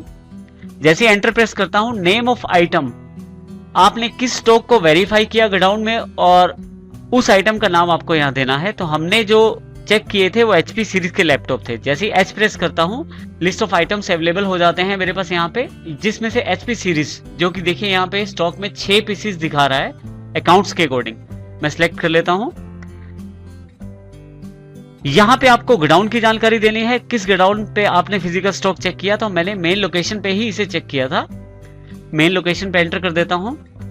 अब आपकी क्वांटिटी कितनी है वो जानकारी आपको यहाँ देनी है। सारा स्टॉक वेरीफाई करने के पश्चात हमें जानकारी प्राप्त हुई कि हमारे पास केवल 5 ही लैपटॉप हैं वहां पे। तो यहाँ मैं क्वांटिटी में 5 फिल कर देता हूँ। जैसे एंटर करता हूँ, इसके अतिरिक्त यदि आप और जानकारी फिल करना चाहते हैं, किसी और गोडाउन में आपके HP सीरीज के लैपटॉप पड़े हैं और उनकी वेरिफिकेशन भी की है, तो वो जानकारी आप यहाँ दे सकते हैं। लेकिन अभी से ब्लैंक छोड़ के जैसे ही एंटर करता हूँ, यहाँ आइटम भी आप बता सकते हैं। अगर किसी दूसरी आइटम का स्टॉक आपने चेक किया है तो वो जानकारी भी आप यहाँ दे सकते हैं। इसे ब्लैंक छोड़ के एंटर करता हूं तो नरेशन बॉक्स सिलेक्ट हो जाता है। नरेशन देने के पश्चात आप एंटर प्रेस करें। जैसे आप एंटर प्रेस करते हैं आपके पास एक्सेप्टेंस का मैसेज अवेलेबल है, आप इसे यस कर दें। तो अब आपने फिजिकल स्टॉक को कंफर्म कर दिया है जिसमें आपने 5 लैपटॉप्स बताए हैं HP सीरीज के। ये चेक करने के लिए क्या स्टॉक पे फर्क पड़ा है, इसके लिए हम फिर से एस्केप करते हैं यहाँ से और गेटवे ऑफ टैली के अंतर्गत रिपोर्ट्स में स्टॉक समरी को दोबारा सिलेक्ट करते हैं। लैपटॉप्स में जाके हम फिर से देखते हैं। यदि आप अब यहाँ आप देखें तो HP सीरीज के 5 लैपटॉप ही यहाँ पे दिखाए जा रहे हैं। तो इसका अर्थ ये हुआ कि फिजिकल स्टॉक की जब आप एंट्री करते हैं तो जो आप स्टॉक बताते हैं फिजिकल स्टॉक एंट्री करते समय, उसी स्टॉक को फाइनल माना जाता है। उसी के अकॉर्डिंग ही आपकी सारी ट्रांजैक्शन आगे की जाती हैं। गुड्स या कुछ आइटम्स की नेचर ऐसी होती है जिसमें हम जब सोल्ड आउट करते हैं माल या गुड्स जब सोल्ड आउट करते हैं तो उनकी क्वांटिटी अलग रहती है, लेकिन जब उन्हें रिसीव किया जाता है तो उनकी क्वांटिटी अलग प्राप्त होती है। उदाहरण के तौर पे शुगर या व्हीट यानी कि चीनी और आटा। जब हम शुगर को भेजते हैं तो ट्रांसपोर्टेशन के कारण कुछ शुगर खराब हो जाती है, जब रिसीव होती है तो उसमें से कुछ शुगर कम पाई जाती है। इसी प्रकार से व्हीट के साथ भी ऐसा होता है, जब हम ट्रांसपोर्टेशन के जरिए भेजते हैं तो वेट अलग होता है, लेकिन जब उसे रिसीव किया जाता है तो वहां पे उसका वेट अलग निकलता है। ऐसे केसेस में हम एक्चुअल और बिल्ड क्वांटिटीज को अलग अलग एंटर करते हैं, जिसमें एक्चुअल जो क्वांटिटी होती है वो हमारी स्टॉक्स को अपडेट करती है, और जबकि हमारी बिल्ड जो क्वांटिटी होती है वो हमारी अकाउंट बुक्स को अपडेट करती है। तो इस प्रकार से दोनों क्वांटिटीज को अलग अलग स्टोर किया जाता है। यदि हम ध्यान दें, यहाँ पे एक्चुअल और बिल्ड क्वांटिटी जो होती है वो किसी फ्री स्कीम के कारण भी हो सकती है। जैसे मान लीजिए हमने कुछ ऑफर दिया है 100 किलो के साथ 10 किलो फ्री, तो 110 किलो टोटल हो गए, जिसमें 10 किलो का रेट नहीं लगाया जाएगा, जिसमें एक्चुअल हमारी 110 किलो है जो स्टॉक में से कम हो रही है, लेकिन जो बिल्ड है वो 100 किलो का है। इसी प्रकार से किसी रिजेक्शन या किसी एडजस्टिंग क्वांटिटी के कारण भी हमें एक्चुअल और बिल्ड क्वांटिटीज को अलग अलग करना पड़ सकता है। इस बात को समझने के लिए हमारे पास एग्जांपल है। मान लीजिए हमने 100 किलो शुगर 40 रुपए पर किलो के हिसाब से सोल्ड की श्री राम कंपनी को, परंतु डिलीवरी के पश्चात उन्होंने ये दावा किया कि शुगर जो है 95 किलो ही प्राप्त हुई है। तो यहाँ पे हमारे पास भेजी गई शुगर 100 किलो है, लेकिन जब प्राप्त हुई है तो 95 किलो है। तो इस प्रकार की एंट्री, जिसमें जब हम भेजते हैं तो क्वांटिटी अलग होती है, लेकिन जब रिसीव होती है तो क्वांटिटी बदल जाती है। ऐसी एंट्रीज के लिए हम एक्चुअल और बिल्ड क्वांटिटीज को अलग अलग रख सकते हैं। इस प्रकार के एंट्री के लिए हम सेल्स वाउचर का इस्तेमाल करेंगे।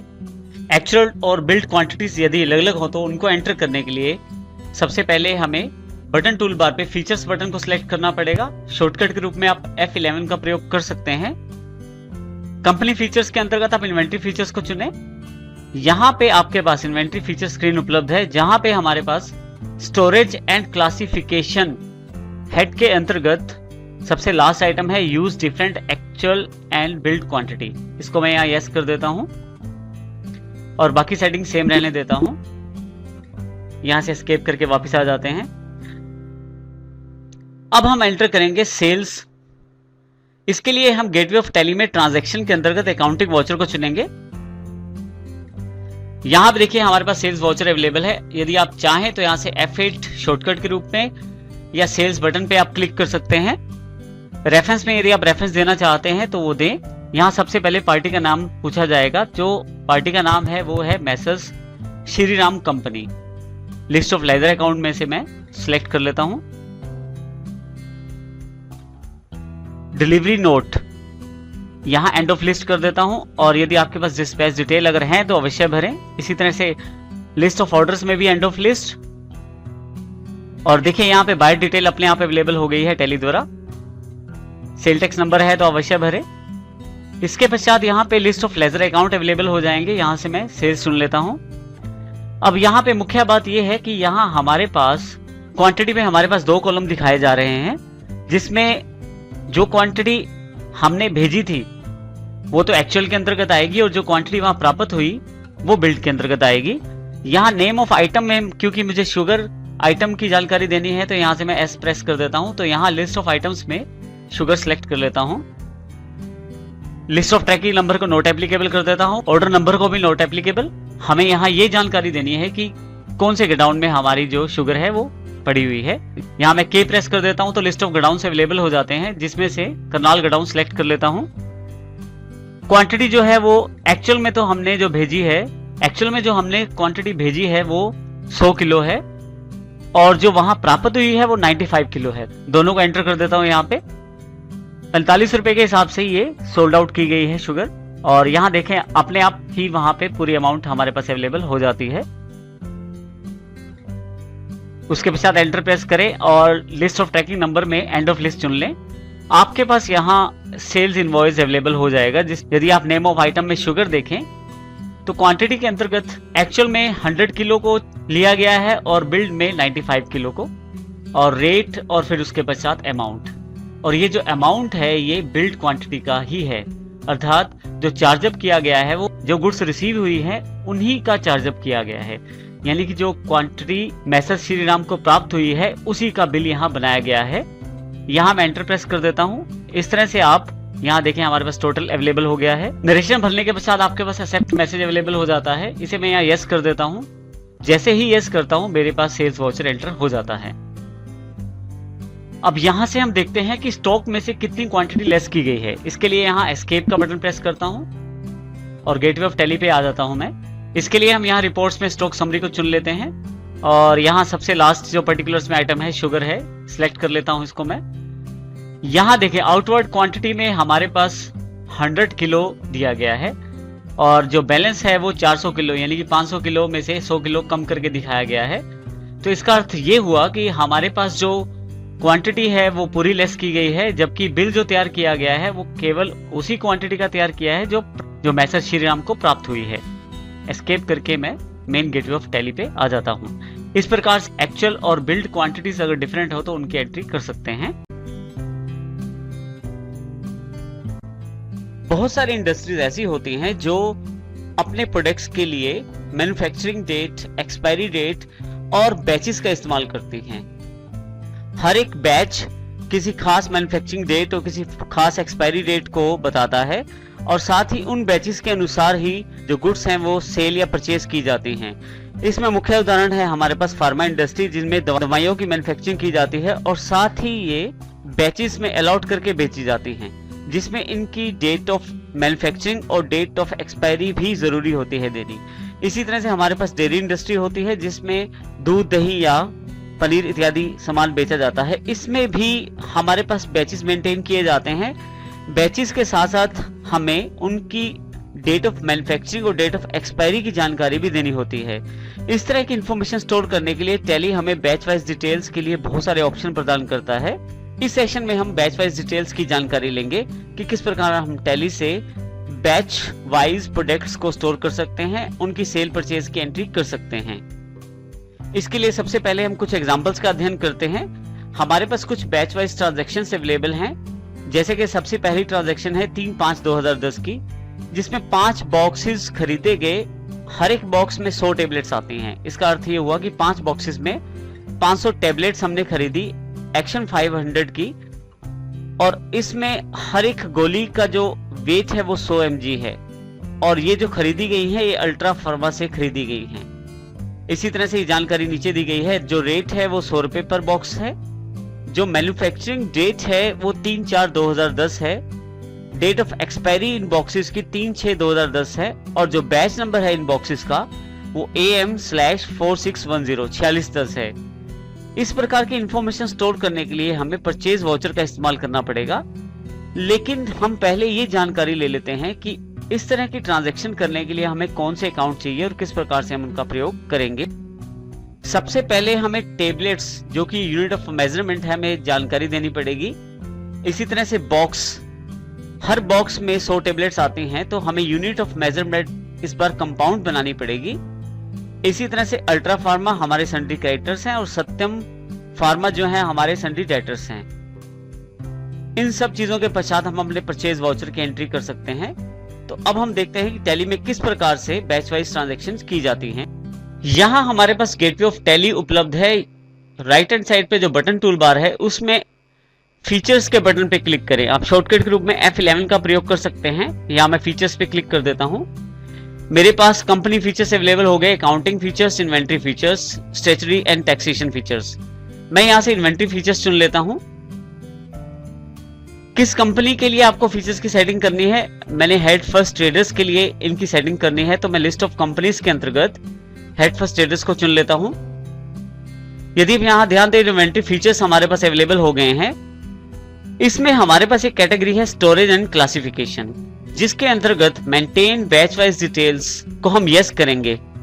यस करने के लिए आप एंटर प्रेस करके बैच वाइज डिटेल पे आए या डबल क्लिक कर दें। यहाँ पे मेंटेन बैच वाइज डिटेल्स के ऑप्शन के आगे यस कर दें। इसी तरह से set expiry date for batches, इस ऑप्शन को भी यस कर दें आप, और यहां से इसको मैं सेव कर लेता हूं।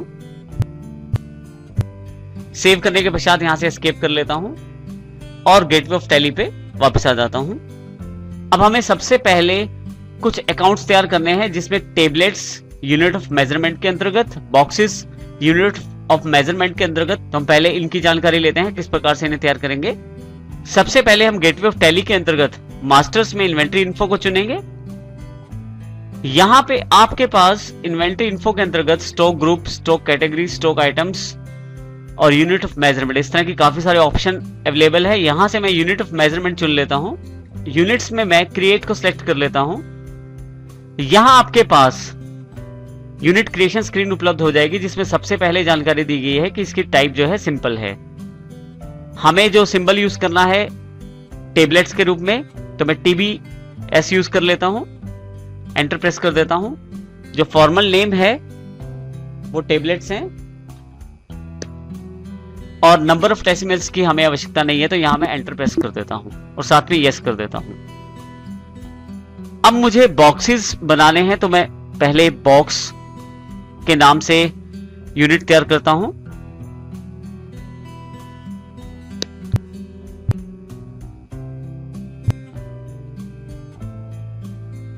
फॉर्मल नेम मैंने रख दिया बॉक्सेस। नंबर ऑफ डेसिमल्स की मुझे आवश्यकता नहीं है, मैं इस पे एंटर करके एक्सेप्ट कर लेता हूं। यहां हम जानकारी लेंगे कि किस प्रकार कंपाउंड यूनिट्स को तैयार किया जाता है। कंपाउंड यूनिट को तैयार करने के लिए आप शिफ्ट टैब का प्रयोग करके टाइप पे आ जाएं और टाइप ऑफ यूनिट्स में से कंपाउंड को चुन लें। इसके पश्चात टाइप ऑफ यूनिट में कंपाउंड को चुनते हैं, आपके पास यूनिट्स अवेलेबल हो जाती हैं। यहां हमारे पास यूनिट्स में 3 चीजें अवेलेबल हैं, बॉक्स, पीसीस और टैबलेट्स। क्योंकि हमारी मेन जो यूनिट सेल परचेज में है बॉक्स है, तो मैं यहां बॉक्स सिलेक्ट कर लेता हूं। एक बॉक्स में मेरे पास 100 टैबलेट्स आती हैं, तो बॉक्स ऑफ 100 टाइप कर देता हूं और एंटर प्रेस करता हूं। इसके पश्चात यूनिट्स में से यहां मैं टैबलेट्स को सिलेक्ट कर लेता हूं, जिसमें TBS यानी कि टैबलेट्स को सिलेक्ट कर लेता हूं यहां से मैं, और यहां से मैं एक्सेप्ट कर लेता हूं स्क्रीन को। यहां यदि आप ध्यान दें तो इसका अर्थ ये हुआ कि एक बॉक्स के अंदर हमारे पास 100 टैबलेट्स आएंगी। नेक्स्ट हमारे पास जो आइटम है जो सेल परचेज के लिए है वो एक्शन 500 के नाम से है, और इसकी जो वेट या क्वांटिटी है वो 100 mg पर टेबलेट है। तो हमें ये जानकारी स्टोर करनी है। इसके लिए हम इन्वेंट्री इन्फो पे सबसे पहले स्टॉक ग्रुप तैयार करेंगे। हम यहाँ पे सिंगल स्टॉक ग्रुप के अंतर्गत मैं क्रिएट चुन लेता हूं।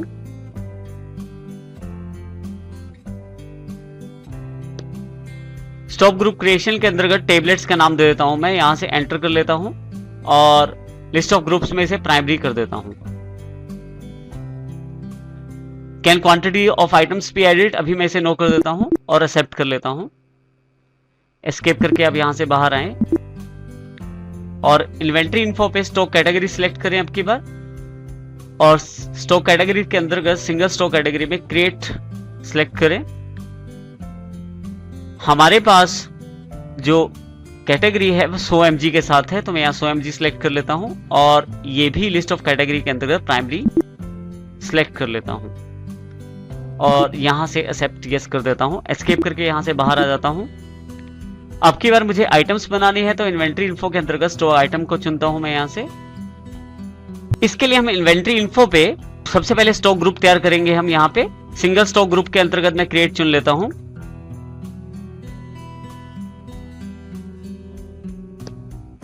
स्टॉक ग्रुप क्रिएशन के अंतर्गत टेबलेट्स का नाम दे देता हूं मैं, यहां से एंटर कर लेता हूं और लिस्ट ऑफ ग्रुप्स में से प्राइमरी कर देता हूं।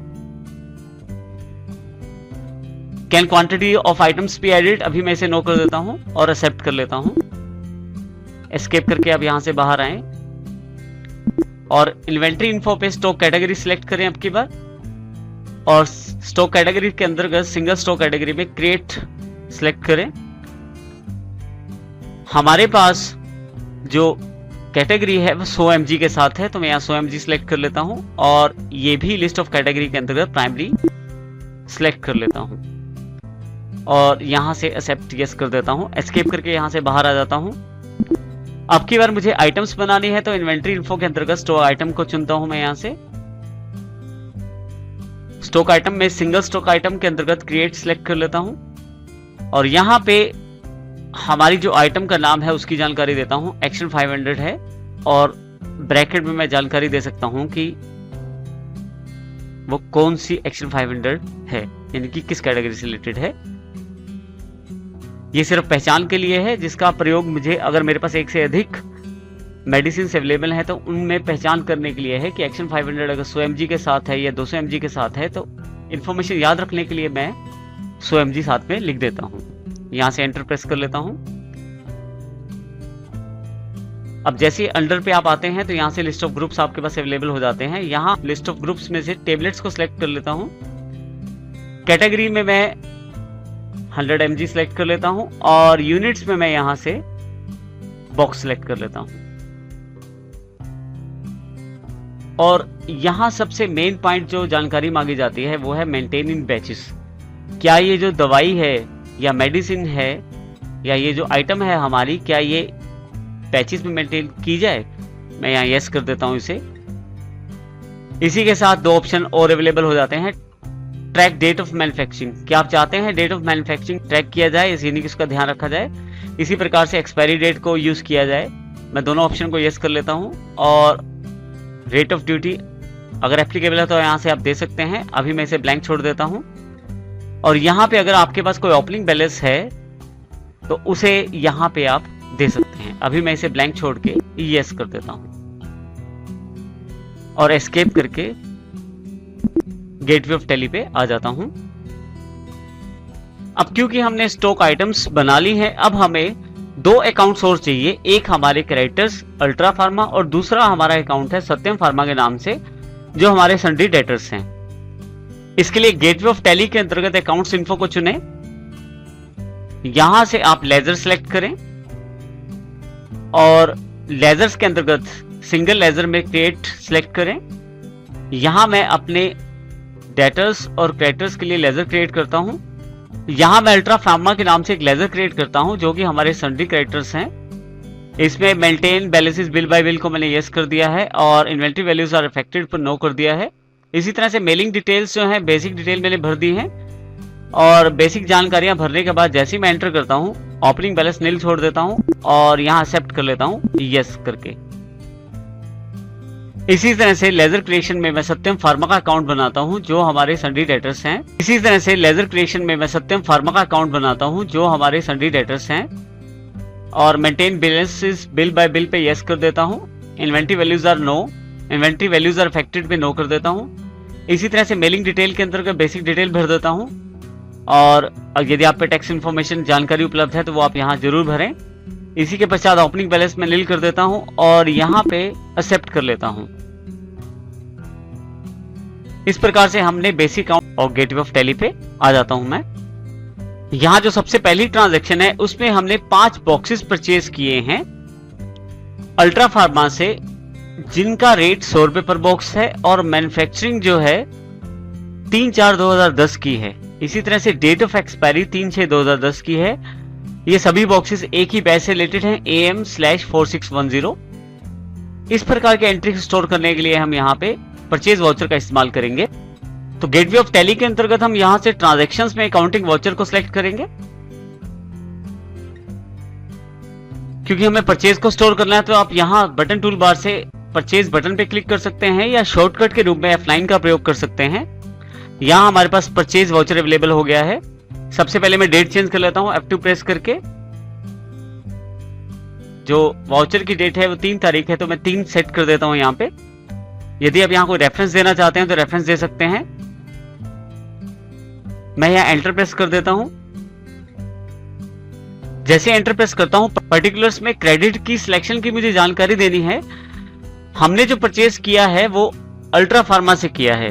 तो जैसे ही ए प्रेस करता हूं यहां मेरे पास list of ledger accounts available हो जाते हैं। इनमें लिस्ट ऑफ लेजर अकाउंट में से मैं अल्ट्रा फार्मा सेलेक्ट कर लेता हूं और जिस अमाउंट की हमने परचेज की है उसकी जानकारी यहाँ क्रेडिट में दूंगा मैं। हमने 5 बॉक्सेस परचेज किए हैं 100 रुपए के हिसाब से, यानी कि हमने 500 रुपए की परचेज की है तो यहाँ क्रेडिट में 500 रुपए एंटर कर देता हूं। जैसे एंटर करता हूं हमारे पास यहाँ बिल वाइज डिटेल्स के अंतर्गत मेथड ऑफ एडजस्टमेंट अवेलेबल हो जाते हैं। यहां मैं एक नया रेफरेंस क्रिएट कर लेता हूं।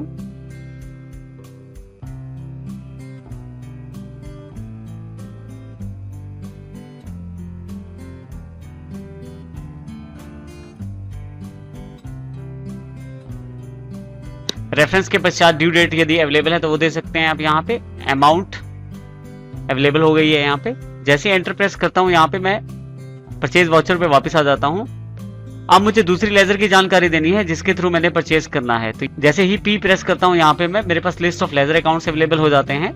यहाँ मैं परचेज सेलेक्ट कर लेता हूँ। जैसे ही परचेज सेलेक्ट करता हूँ मेरे पास इन्वेंट्री एलोकेशन स्क्रीन उपलब्ध हो जाती है, जिसमें सबसे पहले मुझे नाम देना है। आइटम का नाम क्या है? हमारी जो आइटम का नाम है वो एक्शन 500 है। तो मैं जैसे ए प्रेस करता हूँ यहाँ पे लिस्ट ऑफ आइटम्स अवेलेबल हो जाते हैं। एक्शन 500 को मैं सिलेक्ट कर लेता हूँ, सो एमजी को। यहाँ पे लिस्ट ऑफ ट्रैकिंग नंबर में नोट एप्लीकेबल कर देता हूँ और लिस्ट ऑफ ऑर्डर्स भी नोट एप्लीकेबल कर देता हूँ। किस गोडाउन में मुझे ये स्टोर करना है परचेज, तो इसके लिए मैं मेन लोकेशन का चुनाव करता हूँ, एम प्रेस कर देता हूँ।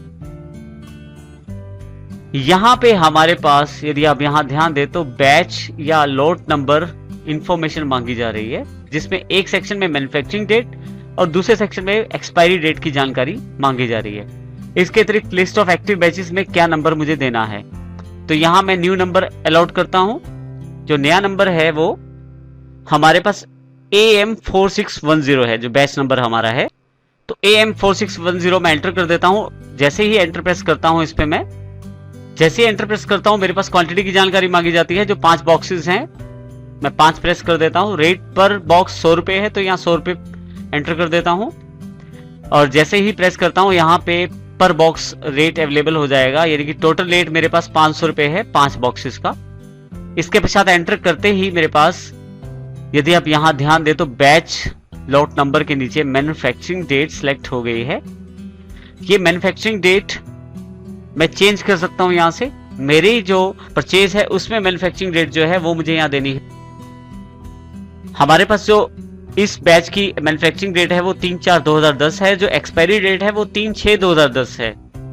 तो ये जानकारी मैं स्टोर करता हूं। 3/4/2010 जो है हमारी मैन्युफैक्चरिंग डेट है और 3/6/2010 जो है वो एक्सपायरी डेट है। मैं एंटर कर देता हूं। जैसे एंटर प्रेस करता हूं ट्रैकिंग नंबर में मेरे पास लिस्ट ऑफ ट्रैकिंग नंबर से अवेलेबल हो जाएंगे। यहां से मैं एंड ऑफ लिस्ट चुन लेता हूं। जैसे एंड ऑफ लिस्ट का चुनाव करता हूं आपके पास परचेज वाउचर अवेलेबल हो जाएगा, जिसमें सभी डिटेल्स अवेलेबल हैं। अल्ट्रा फार्मा से हमने परचेज की और एक रेफरेंस नंबर हमने तैयार किया। इसी तरह से परचेज लेजर का इस्तेमाल किया परचेज को रिकॉर्ड करने के लिए, जिसमें एक्शन 500 100 mg की टेबलेट्स परचेज की हैं, जो 5 बॉक्स हैं और हर बॉक्स में 100 टेबलेट्स हैं और जो टोटल रेट है 500 रुपए है। ये पूरी जानकारी हमारे पास परचेज वाउचर दर्शा रहा है। जैसे यहाँ मैं ब्लैंक पे एंटर करके फिर से एंटर प्रेस कर दूं तो नरेशन बॉक्स सिलेक्ट हो जाएगा। नरेशन स्टोर करने के पश्चात जैसे ही मैं एंटर प्रेस करता हूँ मेरे पास यहाँ पे एक्सेप्ट के लिए मैसेज अवेलेबल हो जाएगा। इसको मैं यस कर देता हूँ। तो मेरे पास बेसिक जो परचेज है वो स्टोर हो गई है। इसे सिलेक्ट कर लेता हूँ मेन लोकेशन से और एक पीस इसका भी सिलेक्ट कर लेता हूँ। अब इसका अर्थ ये हुआ कि हमने यहाँ ये जानकारी दी है, एक कंप्यूटर डेस्कटॉप का एक पीस बनाने में हमें ये आइटमें चाहिए, जिसमें LCD, CPU, keyboard, mouse, speaker और यूपीएस शामिल हैं और उनकी इतनी क्वांटिटी प्रयोग की जाएगी एक कंप्यूटर डेस्कटॉप बनाने में, यानी कि एक एक पीस। इसके पश्चात मुझे यहाँ ब्लैंक पे एंटर करें, आपके पास फिर से स्टॉक आइटम क्रिएशन स्क्रीन उपलब्ध हो जाएगी। अगर यहाँ पे कोई टेक्स्ट इन्फॉर्मेशन आप देना चाहते हैं तो दे सकते हैं। मैं यहाँ एंटर प्रेस कर देता हूँ। अब मैं ये बताना चाहता हूँ कि मेरे पास कितनी क्वांटिटी पड़ी है। मैं कहता हूँ हमारे पास 5 पीस पड़े हैं कंप्यूटर डेस्कटॉप के और ये कहाँ स्टोर्ड है, ये मेन लोकेशन पे हमारे पास अवेलेबल है। 18,700 रुपए हमारे पास रेट है, तो मैं ये सेट कर देता हूँ रेट। हमारे पास 5 की क्वांटिटी के अनुसार हमारे पास अमाउंट जो है वो सेट हो जाती है, अमाउंट अवेलेबल हो जाती है। यहाँ एंटर प्रेस करके अब मैं फिर से आइटम क्रिएशन स्क्रीन पे वापस आ जाता हूँ। यहाँ देखें आप, बेसिक सारी इंफॉर्मेशन फिलअप है और एक्सेप्ट करने के लिए आप यस कर दें। इस तरह से हम कंप्यूटर डेस्कटॉप की बेसिक जानकारी दे सकते हैं। यहाँ से एस्केप करके मैं वापस गेटवे ऑफ टेली पे आ जाता हूँ। अब यहाँ हमें एक सबसे इंपॉर्टेंट चीज और चाहिए, वो ये कि हम स्टॉक जर्नल वाउचर के आधार पे एक असेंबलिंग जर्नल वाउचर बनाना चाहते हैं, जिसके साथ हम इस एंट्री को समायोजित कर सकें। क्योंकि हमें इन्वेंट्री वाउचर तैयार करना है तो गेटवे ऑफ टैली के अंतर्गत आप इन्वेंट्री इन्फो पे जाएं। यहां इन्वेंट्री इन्फो के अंतर्गत हमारे पास वाउचर टाइप्स का एक ऑप्शन अवेलेबल है। मैं इसको सिलेक्ट कर लेता हूं। वाउचर टाइप से आप नई वाउचर्स तैयार कर सकते हैं जिनका प्रयोग अपनी ट्रांजैक्शन स्टोर करने के लिए कर सकते हैं। क्योंकि हमें स्टॉक की ट्रांजैक्शन स्टोर करनी है तो इसलिए हम इन्वेंट्री वाउचर का इस्तेमाल करेंगे नया वाउचर बनाने के लिए। वाउचर टाइप्स के अंतर्गत आप क्रिएट पे क्लिक करें या क्रिएट को सिलेक्ट करें। यहां वाउचर टाइप क्रिएशन स्क्रीन आपके पास उपलब्ध हो जाएगी। वाउचर टाइप क्रिएशन स्क्रीन में हमें उस वाउचर की जानकारी देनी है जो हम नया बनाना चाहते हैं। जैसे हम असेंबलिंग वाउचर बनाना चाहते हैं तो मैं ये जानकारी दे देता हूं कि यहाँ असेंबलिंग वाउचर मुझे चाहिए, तो मैं असेंबलिंग VCH कर देता हूं जानकारी के लिए, और उसके पश्चात यहाँ एंटर कर देता हूं। इलियास आप चाहे तो दे सकते हैं। टाइप ऑफ वाउचर, किस प्रकार का आप वाउचर टाइप बनाना चाहते हैं। हमें क्योंकि स्टॉक्स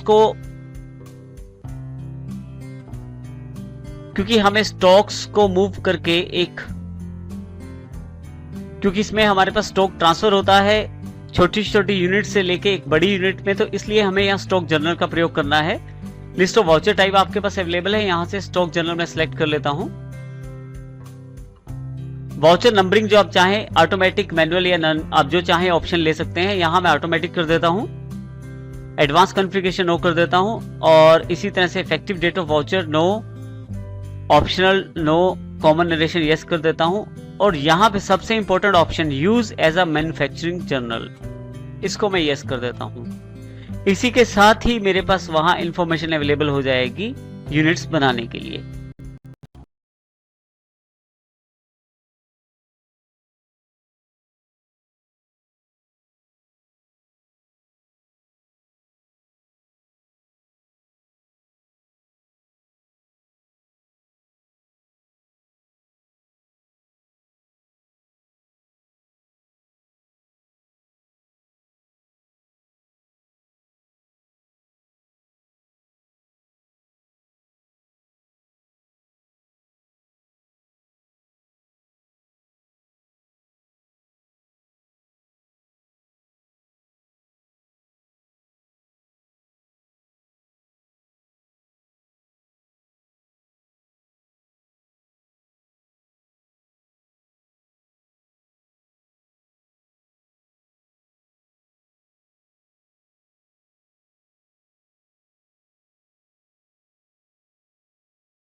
यहाँ हम एक एग्जांपल के द्वारा डिस्काउंट प्रोसेस को समझते हैं।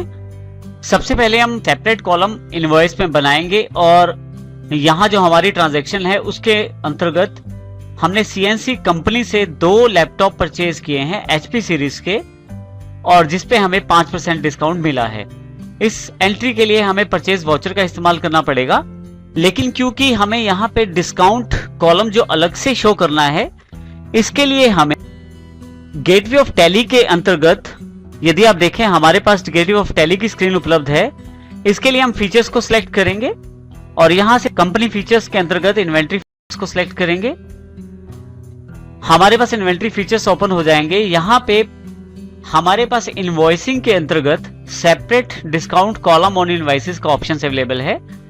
इसको यहां मैं यस कर देता हूं और ये जो सेटिंग्स है चेंज करके इसे मैं सेव कर देता हूं।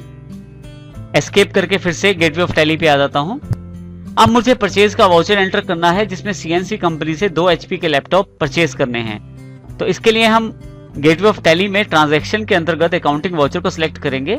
हमारे पास परचेज का इनवॉइस उपलब्ध हो गया है। यदि आप ध्यान से देखें तो यहाँ पे नेम ऑफ आइटम के पश्चात क्वांटिटी, रेट और साथ में डिस्काउंट का कॉलम भी अवेलेबल हो गया है, और यहाँ पे अमाउंट की जानकारी हमें देनी है। यदि आप कोई रेफरेंस देना चाहते हैं तो रेफरेंस दे सकते हैं। मैं ब्लैंक छोड़ देता हूं इसे यहाँ पे। जैसे ही एंटर करता हूं मेरे पास list of ledger accounts available हो जाते हैं। इसमें मैं सीएनसी सिटी को चुन लेता हूं क्योंकि हमने सीएनसी सिटी कंपनी से 2 लैपटॉप परचेज करने हैं। जैसे ही आप एंटर करते हैं आपके पास list of tracking numbers available हो जाते हैं। यहां मैं नोट एप्लीकेबल कर देता हूं अभी इसे। इसी तरह से लिस्ट ऑफ ऑर्डर्स के अंतर्गत भी नोट एप्लीकेबल कर देता हूं। Supplier details Tally automatically fill कर देती है, और यदि आपके पास सेल टैक्स नंबर है तो आप जरूर फिल करें। इसके पश्चात आपके पास परचेज लेजर की जानकारी मांगी जाती है। लिस्ट ऑफ लेजर अकाउंट्स आपके पास अवेलेबल हो जाते हैं। हमारे जो परचेज लेजर है उसका नाम परचेज ही है, तो यहां से मैं सिलेक्ट कर लेता हूं एंटर करके। इसके पश्चात मुझे नेम ऑफ आइटम यानी कि आइटम का नाम बताना है जो मुझे परचेज करनी है। तो हमारी जो आइटम है वो एचपी कंपनी एचपी सीरीज के 2 लैपटॉप हैं। तो जैसे ही एच प्रेस करता हूं, लिस्ट ऑफ आइटम्स में मेरे पास यहाँ पे बहुत सारी आइटम्स अवेलेबल हो जाएंगी, जिसमें से मैं एचपी सीरीज का लैपटॉप सेलेक्ट कर लेता हूं और एंटर कर देता हूं।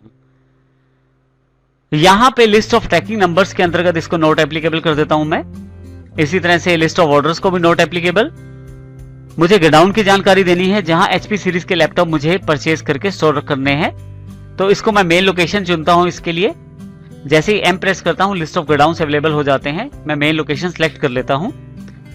हमने क्योंकि 2 लैपटॉप परचेज करने हैं तो यहां 2 प्रेस कर देता हूं क्वांटिटी में और एंटर प्रेस कर देता हूं। जैसे ही एंटर प्रेस करता हूं देखिए मेरे पास यहां पे रेट जो है अवेलेबल हो जाता है परचेज का। साथ ही मेरे पास यहां पे डिस्काउंट के लिए कॉलम जो है वो भी अवेलेबल हो गया है। जो डिस्काउंट है मुझे 5% प्राप्त हुआ है, यहां मैं 5 फिल कर देता हूं। तो जैसे ही 5 फिल करता हूं, अब जो मेरे पास टोटल अमाउंट है, यदि आप देखें यहां पे 29,000 रुपए से कम होकर 27,550 रुपए रह गई है, क्योंकि 5% डिस्काउंट मुझे यहां पे प्राप्त हो गया है। मैं यहां से एंटर प्रेस कर लेता हूं। List of tracking number available हो गए हैं, नोट एप्लीकेबल करके एंटर प्रेस कर देता हूं। यहां जैसे ही एंटर प्रेस करता हूं मेरे पास list of tracking numbers available हो जाते हैं। एंड ऑफ लिस्ट चुन लेता हूं। जैसे ही एंड ऑफ लिस्ट चुनता हूं तो यहां आपके पास पूरा परचेज वाउचर जो परचेज इनवॉइस के रूप में है अवेलेबल हो गया है, जिसमें आपकी पार्टी की डिटेल्स, एचपी सीरीज का लैपटॉप नेम ऑफ आइटम के अंतर्गत, जो क्वांटिटी हमने परचेज की 2 पीस हैं, रेट 14,500 और डिस्काउंट भी यहां पे अवेलेबल है, और अमाउंट यहां पे ऑटोमेटिकली डिडक्ट करके दिखाया गया है। अब मैं यहाँ एंटर प्रेस कर देता हूं और यहाँ पे नरेशन बॉक्स सेलेक्ट कर लेता हूं। नरेशन एंटर करने के पश्चात जैसे ही मैं एंटर प्रेस करता हूं, एक्सेप्ट का मैसेज मेरे पास अवेलेबल हो जाता है। इसको मैं यस कर देता हूं। इस प्रकार से मैं डिस्काउंट का जो कॉलम है अलग से रख के परचेज की एंट्री कर सकता हूं। यहां से एस्केप करके फिर से मैं वापस गेटवे ऑफ टैली पे आ जाता हूं।